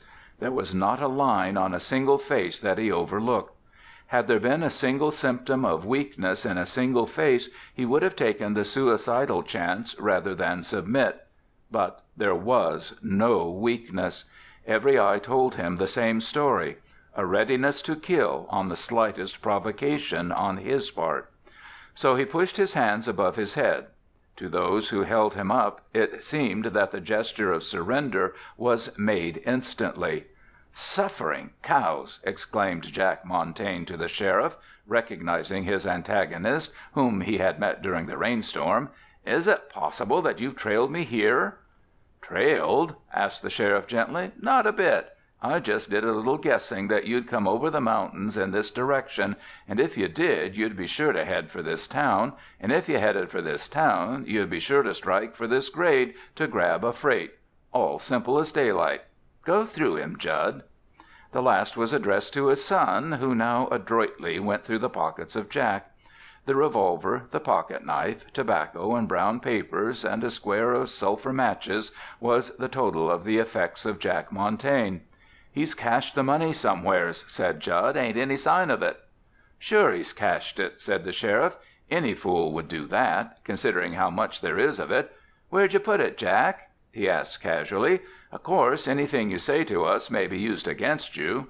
"I know," said Montagne, "so I won't say anything about the money." And he smiled at the sheriff with what might have been resignation or mockery. Larrabee considered that smile with the most intimate attention. "Bring down your hands," he said, "but bring 'em down behind you, then keep moving slow." "Afraid I got another gun tucked up my sleeve?" asked Montagne. "I'm afraid of you every minute," replied the sheriff with astounding frankness. "I might as well tell you so you'll know that I'm on the watch for you every minute. Come to think of it, we'll handcuff your hands in front of you. Here you go." As Montagne obediently offered his wrists, the manacles were snapped over them. "A nice new pair," observed Montagne calmly, looking down at them. His quiet manner shocked the younger men of the posse, but the sheriff seemed more and more interested in his victim. "What did you do with my hoss?" he asked. "I suppose you knew we'd sent descriptions of the hoss all over, together with descriptions of you. Did you drill her through the head and let her tumble down a ravine some place?" "I let the hoss run loose," said Montagne, "just above town, yonder." "I take that kind of you," said the sheriff gently. "I take that mighty kind. All right, boys, jump on your hosses and we'll start. Climb on this one, Jack." Montagne hesitated. "You going to walk, Sheriff?" "I can do it better'n you. Ain't handy to walk when you can't swing your hands." It was strange to hear these politely diplomatic moves between the two. Presently Montagne was seated on the horse, and they started back for the town, with the sheriff walking a little behind the captive. Suddenly he drew up beside his prisoner. "Jack," he said in a purely conversational tone, "why did you do it?" "Do what?" asked Montagne out of a dream. "The old boy, old Benton. Why'd you finish him?" "You're a pretty good guesser," answered Montagne without emotion. "Suppose you try to figure this puzzle out." So the matter was allowed to rest. They took a midnight train out, and in the dawn they arrived at the sheriff's county seat, where Montagne was escorted to the jail. He preserved his careless demeanor throughout, even when the front door of the jail slammed heavily behind him. When they reached the door of the cell designated for Jack, the sheriff drew forth his bunch of keys. "Just hold on to your patience for a while," he said to Jack. "Take me a while to find the right key." "You don't need one," answered Montagne. "Here you are." And holding his hands small, he slipped them deftly out of the handcuffs. The sheriff watched with intense interest. "You could have done that any time and made a play to get loose," he observed. "Why didn't you, Jack? I know you got plenty of nerve for a break." "Because I've made my play and finished it. I'm beat, Sheriff, and that's all there is to it." Then he walked calmly into the barred enclosure. Chapter 7. Public Opinion.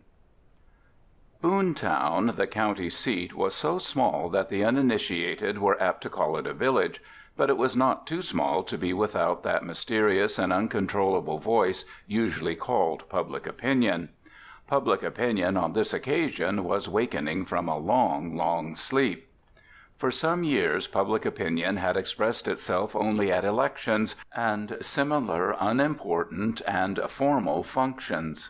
But when the news arrived that the murderer of old Benton was in town and in jail, the man whom the district attorney had arraigned beforehand with terrible eloquence in the little Boontown newspaper, public opinion wakened with a start, yawned forth a growl from some 400 throats, and stretched its 1,000 arms to find something on which to vent its rage.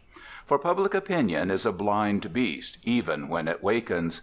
The maladministration of officials, the legal cruelties of business oppression, and business betrayals are very apt never to reach the sleepy ear of the creature. But it may suddenly start up to yell itself hoarse with applause because a politician gives birth to a neat phrase. Then it falls asleep with a grunt and a smile when the lucky fellow bows his thanks and dips his finger in the public purse. This great stupid beast, public opinion, having long slumbered in Boontown, now roused itself with a roar and called for a victim. And on this occasion there was some justification for noise. The district attorney had called attention to the brutality of the crime, to the youth of the murderer, to the white-haired feebleness of the murdered man. Finally, the district attorney had declared his intention of suppressing such crimes, of ending the reign of violence in that violent county, of bringing in a golden age of peace, by hanging this red-handed devil called Jack from the highest gallows. A good beginning, he pointed out, was 9/10 of a good ending, and a good example was the better part of a good beginning. The broken neck of Jack was to furnish the good example that would thereafter make crime hang its head and slink away from the precincts favored by the presence of the district attorney. It may be gathered that he was a very young man to hold such a very old office. Fitzpatrick Levine was one of those who love the practice of criminal law, and he loved the prosecuting end of it, because he said that end was morally cleaner. In reality, his love for the attorney's office was like the love of the barbarian for the sword. Fitzpatrick Levine liked to kill. His summing up to a jury was delivered with both violence and relish. He expanded his naturally meager inches, he became huge and dominated a courtroom while he was whipping a victim toward death. He never recommended mercy to a judge on any occasion. In appearance he was small, rather plump, with clear red cheeks, a childishly smooth brow, and eyes of sparkling brightness. He was a favorite among ladies, young and old. Among men he was highly prized for his contagious good cheer and his thrilling anecdotes, generally about his own experiences, because, as he was fond of saying, a man generally talks best about himself. He was about 27 years old, but he seemed 5 full years short of that age, and his youthful appearance was a tremendous advantage to him. When, with fiery indignation, he assailed a criminal in the court, the jury felt that so young a man, with so smooth a brow, must be filled with legal inspiration to use such violent words. He spoke with a sort of indignant virtue that was wholly convincing. He could make 12 honest men sway and stiffen with him, and when he turned and shook his extended forefinger at the accused, 12 pairs of eyes would generally turn and glare in the same direction. No one would understand, no one could be expected to understand, that this Apollo-faced man was consumed with a fanatical zeal to sacrifice a fellow creature on the altar of justice. Fitzpatrick Levine knelt at only one shrine. This was his percentage of convictions. He worshipped that god, and he prayed to it.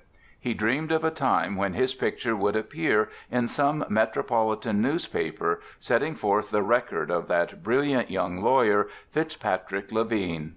But Boontown did not act as Levine's legal experience in other parts of the country had led him to suppose it would act. No, it rose up and seized guns and rushed to the jail and demanded that the murderer of old men should straightway be handed over to it to be torn limb from limb. From a window of the hotel the young district attorney stared thoughtfully down upon this troubled sea before the jail. What oil could he throw upon the waters? Not that he cared for the life of Jack Montagne, but Jack represented a sure conviction. If the mob rent him from limb to limb, a scalp that should hang at Fitzpatrick's belt would be gone. He went down and waded through the mob to the jail. Cries accompanied him. "Give the skunk to us, Fitz. We'll teach him manners. Feed him out the window to us, Fitz. We'll teach him."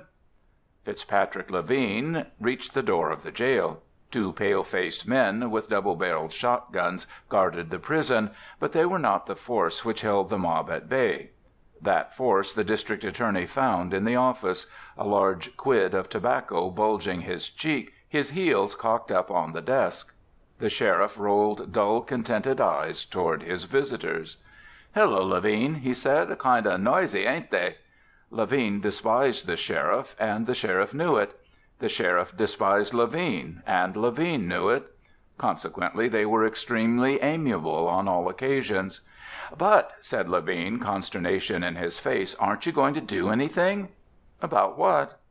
Fitzpatrick saw visions of the murderer torn from the jail, a conviction hopelessly lost. It was like a conspiracy, and the sheriff would not raise a hand. "About the mob," declared Fitzpatrick. "Are you going to let 'em take him?" "Take nothing," replied the sheriff. "They know me, son. If you don't like the noise, go out and quiet 'em. You started all this with your talk in the paper about white-haired innocence and youthful brutality." "Well," said Levine, "I only told the truth." "Did you? Ever know Benton?" "Not exactly." "Well, sir, he was exactly a devil. He didn't have one corner of a good deed tucked away in his make-up. You can lay to that. But there's your mob, Levine. What are you going to do with it?" "You're not afraid they'll get him, then?" asked Levine, immensely relieved. The sheriff laughed softly. "Sooner than see them get him, I'll arm the prisoner, son." "But what could you two—" "Wait till you see him, Levine. He's a man. With him at my back, well, there ain't any use talking about it, because the crowd ain't going to bust any doors down. They'll just holler out there and have a good time. If I get an earache, I'll just go out and clear the street. Otherwise, it don't amount to nothing." Levine walked to one side, pondering. As the sheriff had said, he had raised the crowd. What should he now do with it? An idea leaped into that young and surprisingly fertile brain. First, he seized two officers of the law, such as he usually liked to have with him on similar occasions. They were both broad and correspondingly small of forehead and brain. With them he went to the cell of the prisoner. He waited outside until his two worthies had secured the arms of the prisoner with handcuffs. Then the district attorney led the way to a back room of the jail, a small room fenced in with almost sound-proof walls. Here Jack Montagne was seated near the wall, with an officer on either side. "You heard that racket outside?" asked the district attorney, taking his stand with spread feet before the prisoner. "And you know what it means?" "They want me?" asked the prisoner, and yawned. The yawn startled Levine. "And," he said ferociously, "they'll probably get you, and you know what that means." "Tolerable well." "There's no use in talking," said Levine. "We can't afford to have the jail attacked and risk the lives of law-abiding citizens to protect a worthless dog like you. There's only one thing that'll quiet that mob, and that's to know that the law is going to finish you up in its own way and its own time. There's only one way that the law can be absolutely sure of you, and that's through a confession. You understand?" Montaigne nodded. "Now," said Levine, "I don't mind telling you that you haven't a chance, and you're going to hang. Everything is against you. I could hang 10 men on what I have against you. It's only a matter of time and legal formalities which have to be gone through. So the best thing for you all around is to let me have a full confession. I can make things pretty miserable for you, my friend, if you hold out. But if you talk out and tell the whole story, I'll see that you live on the fat of the land, up to the last day." He smiled generously on his prisoner and went on. "Besides, there's no sense in this fool silence of yours. You won't tell your name except to call yourself Jack. You won't give the name of the town you come from. And all this is really evidence against you. A man who is afraid to have the law know his past is a man the law handles without gloves. Will you talk, Jack?" "I'll talk," said Jack Montagne. The district attorney sighed with relief. In another minute he had spread out a pad on his knee, for shorthand was included in his accomplishments. "Start in," he said, "where your story begins to be different from what Slim and the Zellars have sworn to." On a previous occasion he had listed all the sworn facts to Jack in a vain effort to elicit a confession. Chapter 8. Levine Learns a Lesson. "Well," said Jack Montagne, "that makes me begin at the beginning, or pretty close to that. Mind you, I don't expect you to believe me, but I'm going to talk so's you'll stop bothering me. Start with when I got to the Zellar house, and make it brief. It runs like this. I didn't have a cent, I had to get a place to sleep, and I wanted chuck, and I wanted it bad. Besides, I hated skunks that would have turned a gent out into a storm like that. So I made the Zellars give me chuck. While I was eatin', the old man came in and called me a crook, or words to that effect, and right after that young Zellar took me up and showed me into a room. I was so sleepy I didn't take off my clothes. I hit that bed and was off in a flash. A scream woke me up. I jumped out of my room and found a light shining under the door of Benton's room. I smashed that door when I found it was locked, because inside that room I heard a scampering of feet. When I ran in, there was nobody there, but old Benton was lying dead. The chest was open, and the papers were ruffled a good deal. I went downstairs and called Mrs. Zellar and her kid. They came up and looked. Then, while I was talking to the kid, Mrs. Zellar sneaked out. I went after her in a minute, and I heard her telephoning the sheriff. So I knew her plan was to send Larrabee after me. I was alone. I knew that both the woman and Gus would swear their lives away to stick me for the murder, because that was their only way of taking suspicion off their own shoulders, where it belongs. What was my word against both of theirs? I didn't wait. I grabbed my hoss and started. The sheriff followed. You know the rest. As he concluded, Fitzpatrick Levine smashed the pad to the floor. "That's your confession, is it?" "Yes." "By heaven, I've a mind to let that mob in. Listen to 'em." Outside, the crowd set up a fresh clamor, surging toward the jail. For half an hour the good men of Boontown had been shouting to keep their anger alive, shouting to find a leader. "I hear 'em," said the prisoner, "and I'd a pile rather face them than face you and your crowd in the courtroom." The lip of the district attorney curled. He cast one glance at his henchmen, and they rose instantly to the occasion. "You skunk," said the red-headed man at Jack's right, "take this to teach you manners," and he smashed his fist into Montaigne's face. The impact toppled man and chair. He was jerked to his feet, and the district attorney, first making sure that the prisoner was securely pinioned on both sides, stepped close and shook his fist under the nose of Montagne. "There's more of the same stuff comin' for you," he said, "unless you stop lying and tell the truth. Are you ready to talk?" It was only the beginning of the third degree. It was only the beginning of that process which Fitzpatrick Levine loved above all else. In the meantime he watched, fascinated, the progress of a crimson stain rolling down from the mouth of Jack Montagne. The stain was doubly red, because Montagne had suddenly become deathly white. At sight of that badge of fear, the heart of the district attorney leaped with pleasure. "I've told you the truth," he said, "and I ain't going to lie even to give you the pleasure of hanging me. But don't have one of these gents hit me again." In reply, Fitzpatrick Levine smiled slowly, as a connoisseur smiles when he inhales the bouquet of a favorite vintage. He raised one finger, and this time the black-haired man at Montaigne's left acted. His burly fist drove home with a sickening impact. Jack went down, his head striking the wall. He rolled forward on the floor and lay quiet.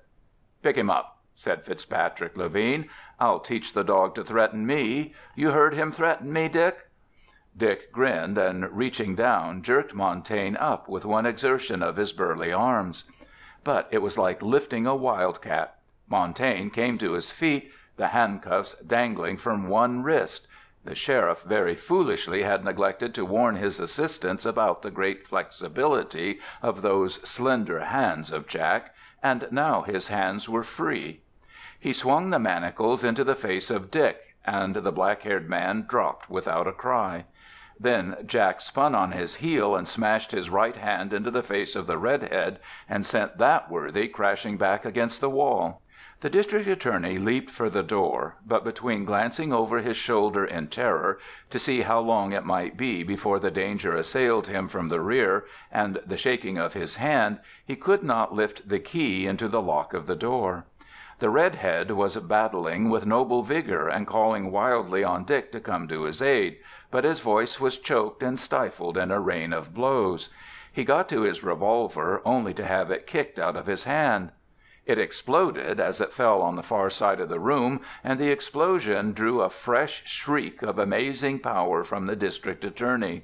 At the same instant the red-headed fellow was back to the wall, and the whipping fists of Jack Montagne, driven with uncanny speed and terrible power, smashed his face until he cringed down, moaning for quarter. Then Jack Montagne turned on the district attorney. The latter, with one last despairing effort, strove to get the key from the lock. The key merely stuttered against the door, and Fitzpatrick Levine fled to a corner. Here he crouched, shielding his face with both arms. "No, no!" he exclaimed. "Don't! I'll see you go free! I'll get you out! You don't come near me!" At that moment a hand turned the knob of the door from without, and the prisoner worked his free hand deftly into the manacle, the palm doubling to half its ordinary compass. The sheriff opened the door to find Jack Montagne leaning carelessly against the wall on the far side of the room, his hands in irons. Dick lay with his face down, unstirring, and the red-headed man was just beginning to straighten up, while the district attorney peered in terror between his arms, as if through the bars of a cage. "Kill him! Kill the devil!" Fitzpatrick Levine yelled. "He's tried to murder me! He tried to murder us! He's got those handcuffs off and—" "What," demanded the sheriff sternly, "have you been doing with him in here?" "What my office compels me to do, trying to get a confession out of him, and the devil—" "How," said the sheriff, "did he get his lip cut?" "He attacked us," began Levine. "He attacked the three of you, two of you with guns, and him with none. He started this game, did he?" The sneer of the sheriff suddenly made it impossible for the glib tongue of the district attorney to wind itself around a plausible lie. He could only moan, "I'll make him suffer for this! I'll make him sorry for the day he was born!" "Look here," said the sheriff, staring mildly at the district attorney, "I guess I didn't see you kneeling over there in the corner and begging Jack not to hit you. I guess I didn't see nothing like that. If I did, I'd try to forget it. But listen to me, Mr. Hang-'em-Quick Levine. If you lay a hand on him again, I'll have to do a pile of remembering.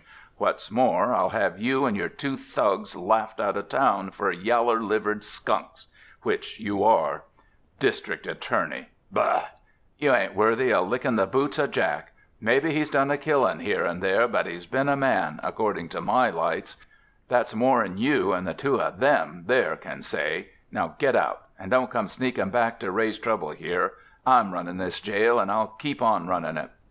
The two slipped without a word through the door. Dick was jerked to his feet, kicked into semi-consciousness, and pushed after them. Then the sheriff, turning his back on the terrible man-killer, asked him to follow. And Jack did follow, very meekly, back to his cell, where the manacles were gravely unlocked and removed. There the sheriff spoke to him for the first time. "I'm sorry," he said, "that you got your lip all cut up." He proceeded to the front door of the jail, took from one of the white-faced guards a double-barreled shotgun, and with this terrible weapon under his arm, stepped out in full view of the milling crowd. He waited until the hoarse roar subsided. In that roar they were demanding Jack, the murderer of old men. "Gents," said the sheriff, "I'm plumb tired out today, and I'm trying to get a nap. You folks bother me a lot. Matter of fact, I gotta have sleep, and you're disturbing the peace. So get off this street pronto." Up went the shotgun, and the sheriff looked about him. It seemed to every man in the mob that Larrabees' keen eyes were glaring at him, as at a ringleader, and then the gaping mouth of the gun pointed down at him. The crowd wavered, split in the center, rolled away on both sides, and vanished. The sheriff spat upon the steps and re-entered the jail. End of Chapter 8. Chapter 9. Unforeseen Succor. The late October day dawned with a warm, steady breeze out of the south. The air was soft as the air of latter May, and the sun was kindly warm and bright. Mary Larrabee, in honor of the tender, blue sky above her, put on a dress so white that it dazzled, so crisp that it rustled with every step like an autumn wind among the gay leaves, and while she smiled at her pretty face in the mirror, she knotted at her breast a red ribbon to match the red feather that flowed along the side of her white hat. Then she went forth like some ancient warrior to battle, conscious of invincible armor. Her own neat little buggy, with her own span of bright-eyed bays dancing before it, waited in front of the house. They whirled her off down the road so fast that the heart of her mother came into her throat. She would have called a warning after her girl, but in her heart was a sublime conviction that no living creature could possibly have the will or the power to injure Mary Larrabee. As for Mary herself, in those rounded young arms of hers there was ample power to keep the bays in hand, or if they wished to dash off at too reckless and bounding a trot, she could soothe and control them with her voice. For she had owned them since the day they were foaled, and she had raised them to know and to love her whistle, her voice, and her hand. She could have brought them back to a more sedate gait, but there was no love of sedateness in Mary Larrabee. That clear tan on her face and on her small, strong hands told of many a wild drive and many a wilder gallop through all weathers and over all manner of roads. And across the bridge of her tip-tilted nose there was still a suggestion of the mottling of freckles that had been so prominent during her girlhood. Sedate? She only waited until she had turned the corner of the hill, and then she let her dainty-footed mares go. And they went like the wind, while she laughed them on to greater efforts. She darted around sharp curves on two wheels, and with a shout she roared across shaking bridges. She flashed through Boontown, joyously conscious of drawing eyes after her on either side of the one real street. When she stopped before the jail, the bays were dripping and entirely willing to pause, but still, as she tied the hitching strap to the rack, they pricked their ears and tried to reach her hands with their foamy muzzles. She ran lightly up the steps of the jail, and whisked through the dark hall and carried into her father's office a rustle like the wind of the honest outdoors, a brightness like the kind sunshine. Sheriff Larrabee, as usual, had his heels perched on top of his spur-scarred desk, and he turned his slow-moving eye upon her. Since she had grown up to pretty young womanhood, he had made a point of making no fuss over her, as a sort of antidote to the atmosphere of admiration through which she moved. But today she bore such a radiance about her that a very Diogenes might have dropped his lantern and his cynicism into his tub and stood forth to answer her smile. So the sheriff asked, "How come? Going to get married?" She merely laughed at him as he ran his eye over the whiteness of the frock. He worshipped every turn of her head, every rise and fall of her voice. All the profound kindliness of his heart poured forth around her. In silence. Mary understood. "I've come to see the inside of this old jail," she declared. "I'll call Bud," said the sheriff, yawning. "He'll show you around the place. How come? Want to take up my business after I quit?" "I might," she answered. "I hit 9 out of 10 with my .22 yesterday. I beat Judd, and he hasn't hardly spoke to me since." Said the sheriff. "I'll call Bud." "But I don't want you to call Bud." "All right. Go around by yourself." "You know what I really want? I want to see this terrible man, Jack." "You do?" "Of course." "Want to see what a real honest-to-goodness murderer looks like, eh? Well, I guess Jack will be glad to see you and have you stand around and look him over like a wolf in a cage. That'll be a pretty fine party for Jack, right enough." She sat forward in her chair, regarding his grave face intently. "Isn't he worse than a wolf, a man that's done a murder?" she asked. "Does he deserve to be treated kindly?" "How do you know he killed Benton?" "Why, everybody knows it." "Then everybody knows more'n I do. And I'll tell you this, he's going to be treated like a white man right up to the time that 12 men say he's done a murder. After that, while he's waiting to be hung, he's going to be treated like a white man again. If a girl or a boy of mine—" He broke off in his tirade, staring ominously at her. Mary Larrabee sat back in her chair, nodding. "You like him, don't you?" she asked. "Why?"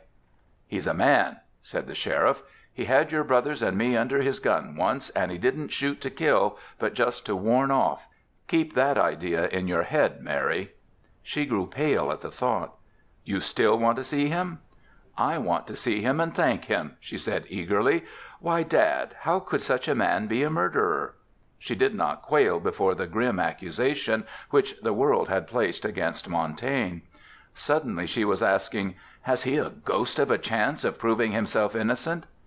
"I dunno," replied the sheriff, "but he don't seem to care. He's stopped hoping, what with the crowd yowling to get at him, and that little sneak Levine badgering him. Jack don't seem to care whether he lives or dies. When a gent stops being interested in life, he's about through." She bowed her head. In the Boontown paper she had read every word of the damning evidence against Montagne. Now she ran over it bit by bit.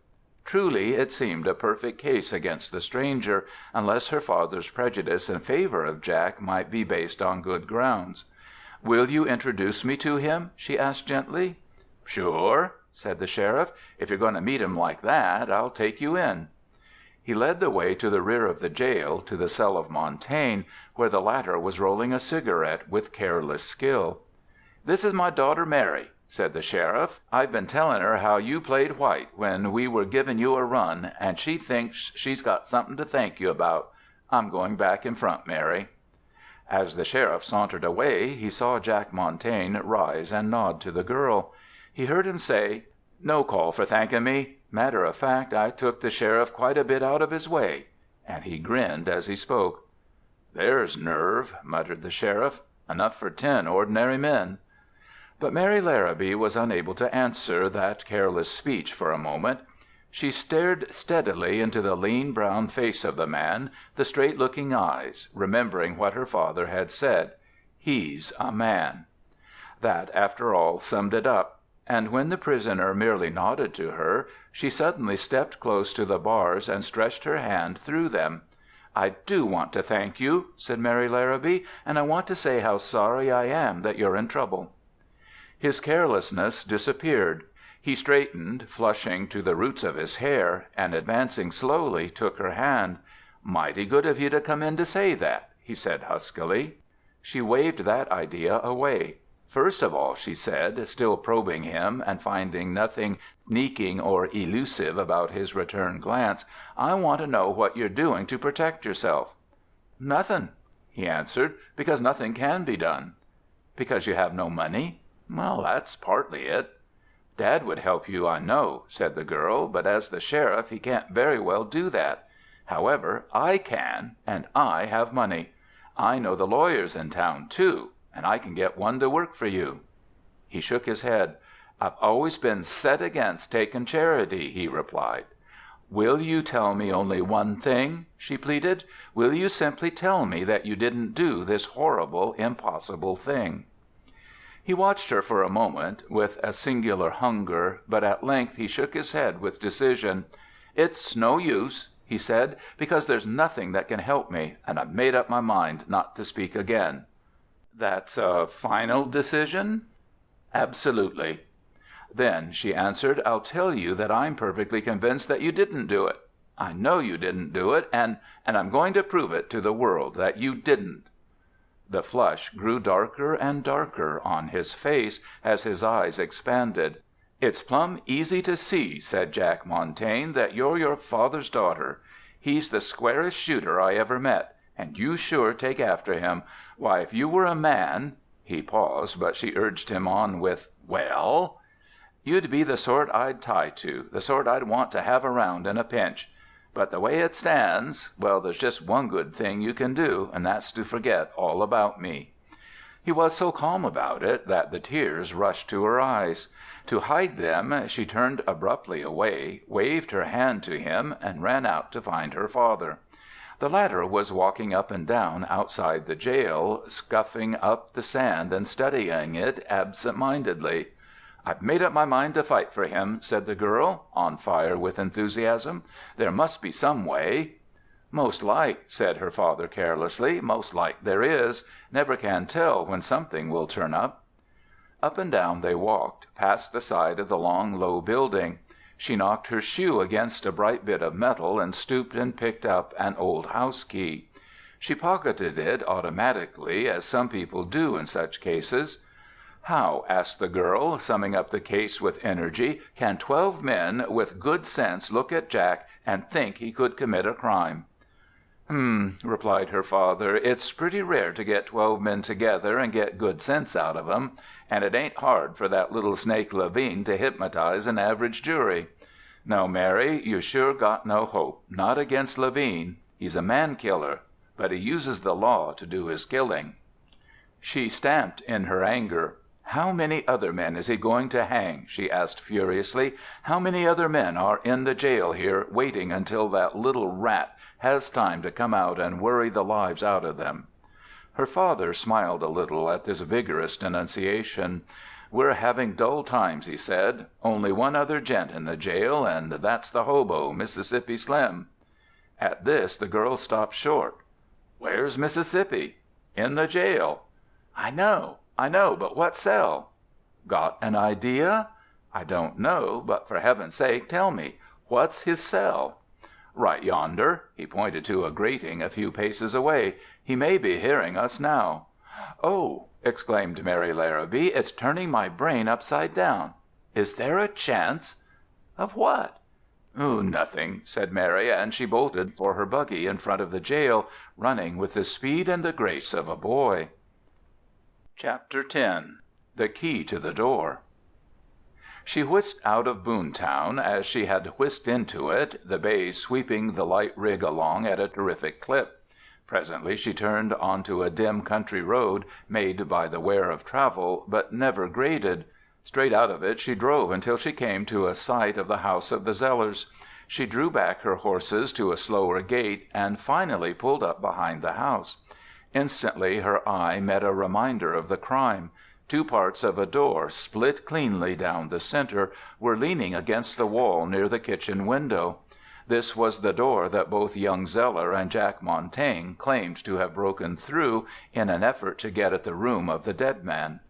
She tied off her horse and, turning away, found Mrs. Zellar in the act of wiping a milk tin standing at the door of the house. The big, ugly face of the woman stirred a reluctant smile of welcome. "Mary Larrabee!" she exclaimed. "How long since you come this way? Pretty nigh into 3 years, I guess." "I've heard so much about this murder," said Mary, as she shook hands, "that I wanted to see the place. May I, Mrs. Zellar?" "A terrible thing," replied Mrs. Zellar. "The shock it give me! I ain't over it yet. Gus was hit pretty hard, too. You want to see the room?" "If you please." "Come right up." She started to lead the way. "A terrible thing," she repeated. "And me and Gus sure was fond of old Mr. Benton. I know some folks didn't like him much. He had his ways, but all old folks do. We were used to him and knew how to make allowances. Yes, we were fond of old Benton. There's an empty feeling around the house now he's gone." Mary Larrabee shivered with disgust. One glimpse of Benton's face would be sure warrant that no human being could ever find a spark of affection to waste on the old fellow. They stood at the door of the room. "There's the place," said the woman. "There's where he laid, with his head turned a little to one side. Do you see the mark? Soap and hot water. Nothing does any good to take that stain out. I've worked till my arms ached, and still it won't come out. Poor Mr. Benton! I hope they hanged that Jack as high as the moon." "You really think he did it?" "Think? Child alive, don't I know? Didn't I hear him talk? Didn't I see the way he looked when he heard that the poor old man had money in his room? Right then I says to Gus, 'There's no good in this man, Gus, there's no good in him.' And it sure turned out that there wasn't any." "Well," replied Mary Larrabee solemnly, "may the guilty man hang."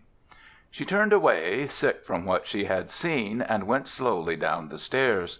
Down those stairs Jack had fled, according to his story. Up those stairs old Benton had dragged himself for the last time on that terrible night.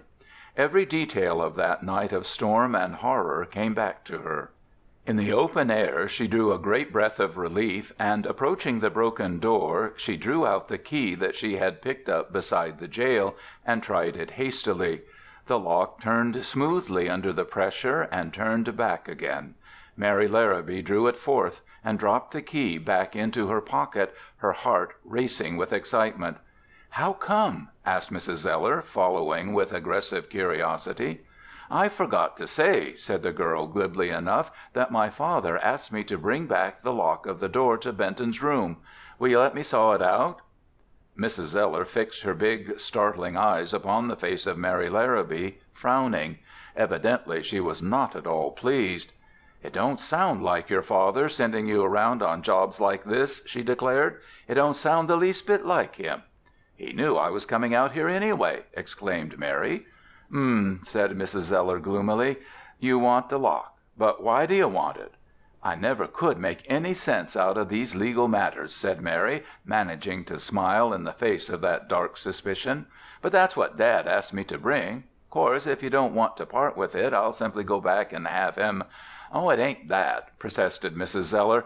"But it'd be more regular if the sheriff was to send out a written order for it, or a request for it, bein' that he wants it for evidence." "Oh, I suppose it would," said the girl, "but I've already done what he told me to do by asking you for it." She made as if to turn away, but Mrs. Zellar, in a quandary, called her back. "I don't want to hinder the law none," she said. "If this'll help to hang Jack, why take it and welcome to it. I'm sure I ain't got any purpose in keeping things back. I ain't got anything to hide from your father or any other sheriff." "Oh, of course not," said Mary. "Then I'll take the lock back, if you'll let me have a saw." Mrs. Zellar was gone a long time in the house, apparently hunting for the saw, but Mary heard the voice of mother and son in heated argument. At length Mrs. Zellar came out with the saw, and, gloomier than ever, proceeded to cut out the lock and hand it to Mary. "I hope it brings bad luck to Jack, whatever his name. I hope this lock is the thing that hangs him," she said savagely. Mary untethered the horse and climbed back into her buggy. "Why do you hate Jack so much?" she asked, when she had turned the buggy round. "Why? Because he's a crook," said Mrs. Zellar fiercely, "and because he done a murder under my roof and robbed me." "Robbed you?" asked Mary Larrabee. "Sure he did. Wouldn't Mr. Benton, if he'd died natural, have left me something in his will? Of course he would have. Who robbed me of it then? Why, this Jack, this devil did. Ain't that clear as day?" Mary shook her head. "I don't know," she said. "But if Jack is a murderer, I don't know where we can find men we can trust." "Wait a minute," said Mrs. Zellar, suddenly starting for the heads of the horses. "Wait a minute. Hold on, Mary Larrabee. I've changed my mind about—" But a sharp cut of the buggy whip sent the bays sprinting away. "I can't wait," called Mary in explanation. "I have to hurry back." Then she dashed past the big woman and out onto the road. Mrs. Zellar followed a step or two, then paused with her arms akimbo and stared after the flying little equipage. At length she turned sullenly back toward the house. "There's a devil in these young girls," she confided to her son a little later, "and I'd give a lot to know what she's up to, the little vixen." The first thing that Mary did could have been seen from the house. She halted her team beside the tree where the tramp was known to have kept his fire on that night of nights. The site of the fire she examined carefully, and then swung the team back onto the road. The bays were in a foam when she brought them back into Boontown and drew up before the carpenter's shop. She found the proprietor in the very act of starting for the country. "Old Mrs. Purvis just phoned in," he said. "If your dad has some business for me, Mary, I guess it'll have to wait. Mrs. Purvis is plumb rushed. That's the way it goes with old folks. They want everything done so fast you'd think they was afraid death would come along before it was done." "But, Mr. Hands," said the girl, "this is a matter of life and death." Said the carpenter, and pulled his glasses down on his nose, so that he could peer at her over them. "Life and death?" She placed the lock on the workbench. "Is that a common lock, Mr. Hands?" He examined it, took up a bundle of keys, and tried some one by one. Presently the lock was turned under his manipulation. "Common enough lock, all right," he said. "I got 20 old keys right here that could turn it." Mary Larrabee uttered an exclamation of despair. "But," she protested, "I want to prove that this key belongs to that lock, and now you spoiled everything for me." She drew forth the key and handed it to him. "Let me see," muttered the carpenter, who was locksmith as well. "Let me see now. Maybe it does belong. But what difference does that make? I can fix you up with other keys for it." "Other keys? No, no, Mr. Hands. You must prove that this key belongs to this lock." "Well, maybe I could. You see where the bit of this key is worn off a little? That comes from being used in a lock that has a rough place in it. I can find out in a minute." He set to work with a screwdriver, taking the lock apart, examined it carefully, and then straightened with a grunt of satisfaction. "Look for yourself," he said. "Don't need no microscope for this. See this place sticking out in the lock? That's what's worn away the key. Must have took a tolerable lot of use to do it, but there ain't any doubt. See how it fits into the worn place?" "Mr. Hans," asked the girl, "how can I thank you for showing me? You've saved him." "Saved who?" But lock and key were snatched from the carpenter's hand, and she was gone, whirling through the door. Chapter 11. The Whole Story. At the jail she swept her father into the storm of her enthusiasm. Key and lock were placed in his great brown hands. "You see," she explained, "that key has to belong to the lock." "Well, Mary," he admitted, "it sure looks like it. And what do you make of it?" "It must have been brought from the Zellar house." "That's natural. No doubt about that." "And who could have brought it?" "Jack, I suppose." "Oh, Dad, don't you see that his cell is on the other side of the jail? How could he have thrown it there?" "Huh?"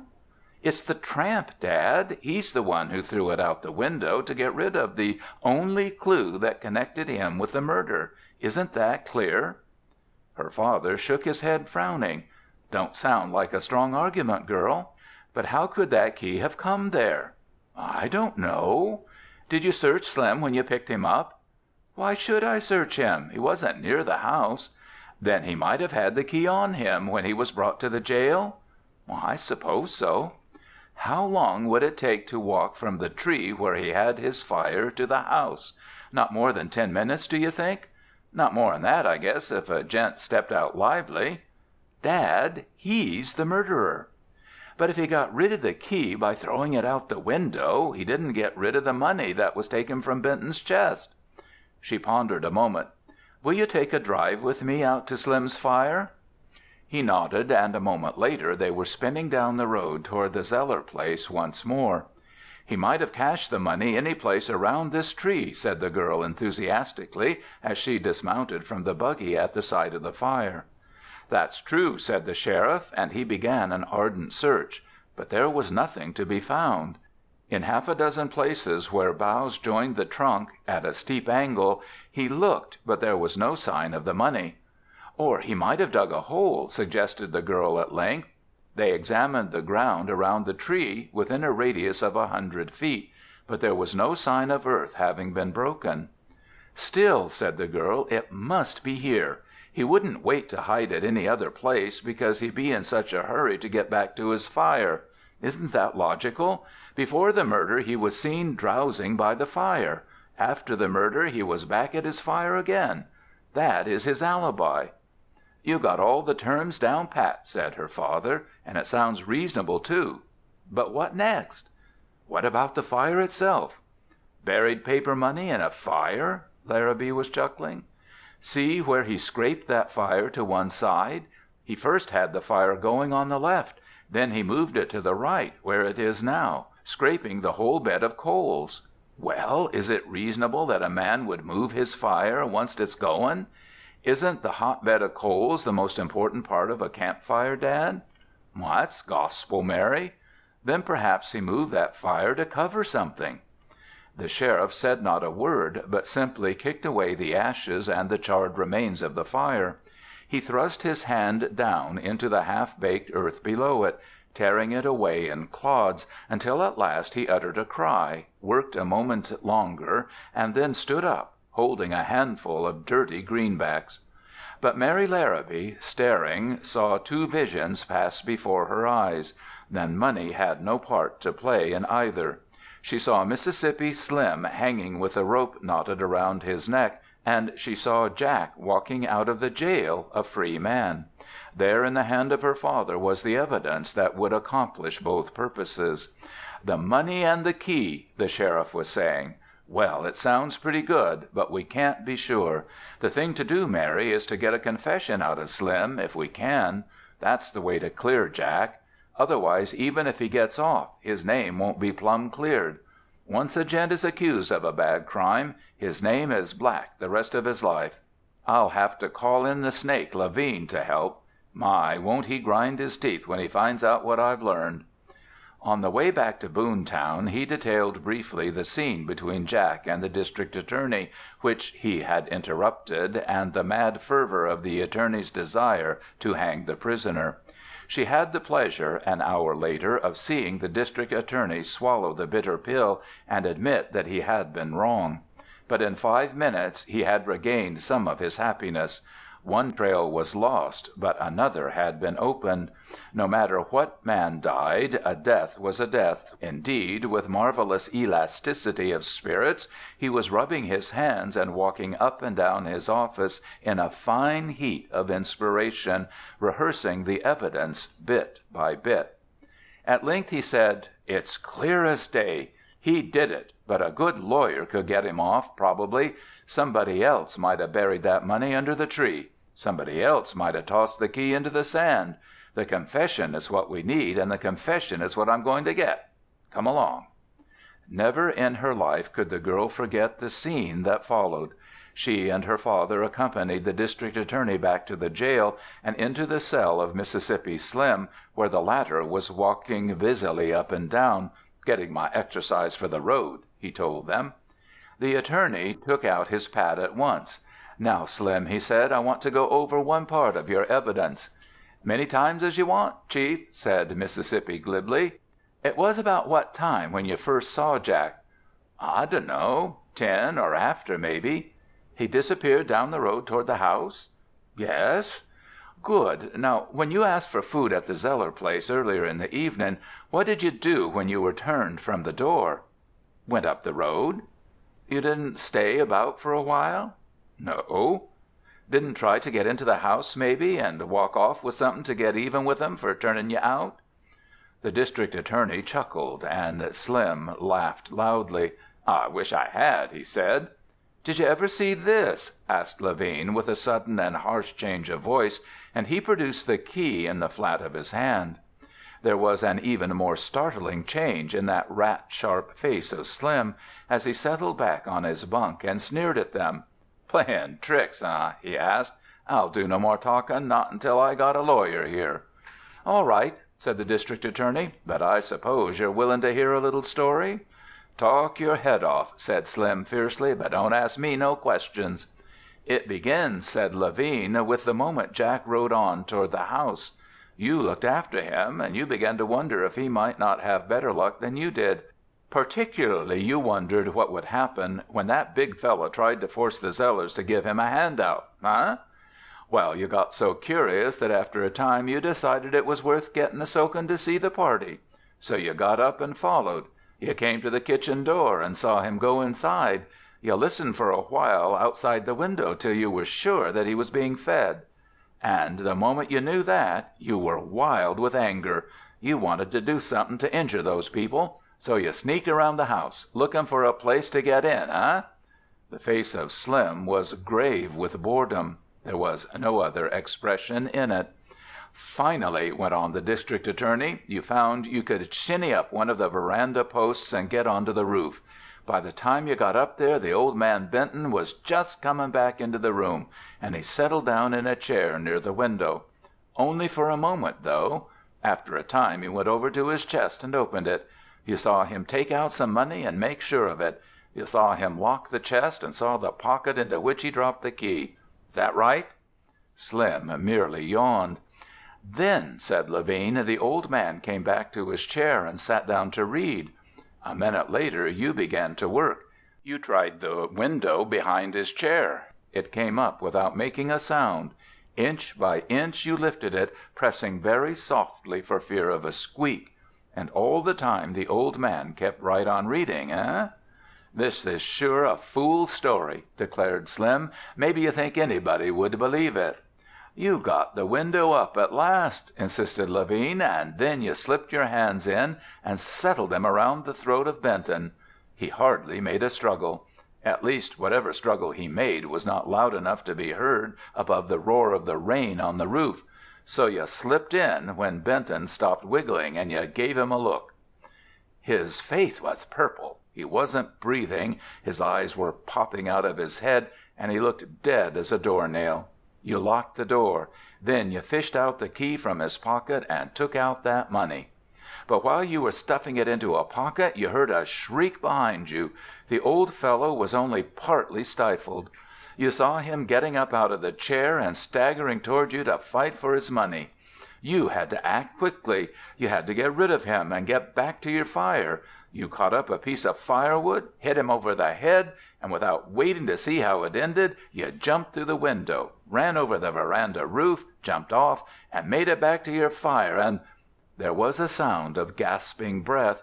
Slim had risen from his bunk with staring eyes. "Where were you hid in that room?" he asked. "Say, how did you see it?" The Boontown paper gave much credit to the district attorney for the cleverness with which he had fastened the meshes upon the real criminal and freed an innocent man. It gave a long write-up to Fitzpatrick Levine, while the part which Mary Larrabee had played disappeared in a single paragraph. Levine, as usual, took all the credit to himself. But Mary Larrabee cared not a whit about reporters and papers. She was too preoccupied that evening in hearing from Jack his name and the history of his past. She was interested to the point of tears while he told her of his life before that wild night of storm and murder, how he had lived with his sister and brother-in-law, how to raise much-needed money his brother-in-law had made a practice of changing brands on the cattle that he caught off the range, how exposure had threatened, and how he, the man without a family, had taken the blame on his own wide shoulders and slipped away out of the country, penniless and despairing, but determined to give his sister's family a fighting chance to live in honor. For the first time and the last she heard all this with misty eyes, and it was never again referred to. Nor were any of the events of the Benton murder ever mentioned in the house. But when she was Mrs. Jack Montagne, Mary kept in a secret place, to be looked at on holy days, the little worn key that had saved the life of one man and sent another to his death. End of Chapter 11. End of Sheriff Larrabee's Prisoner by Martin Dexter, pseudonym for Max Brand.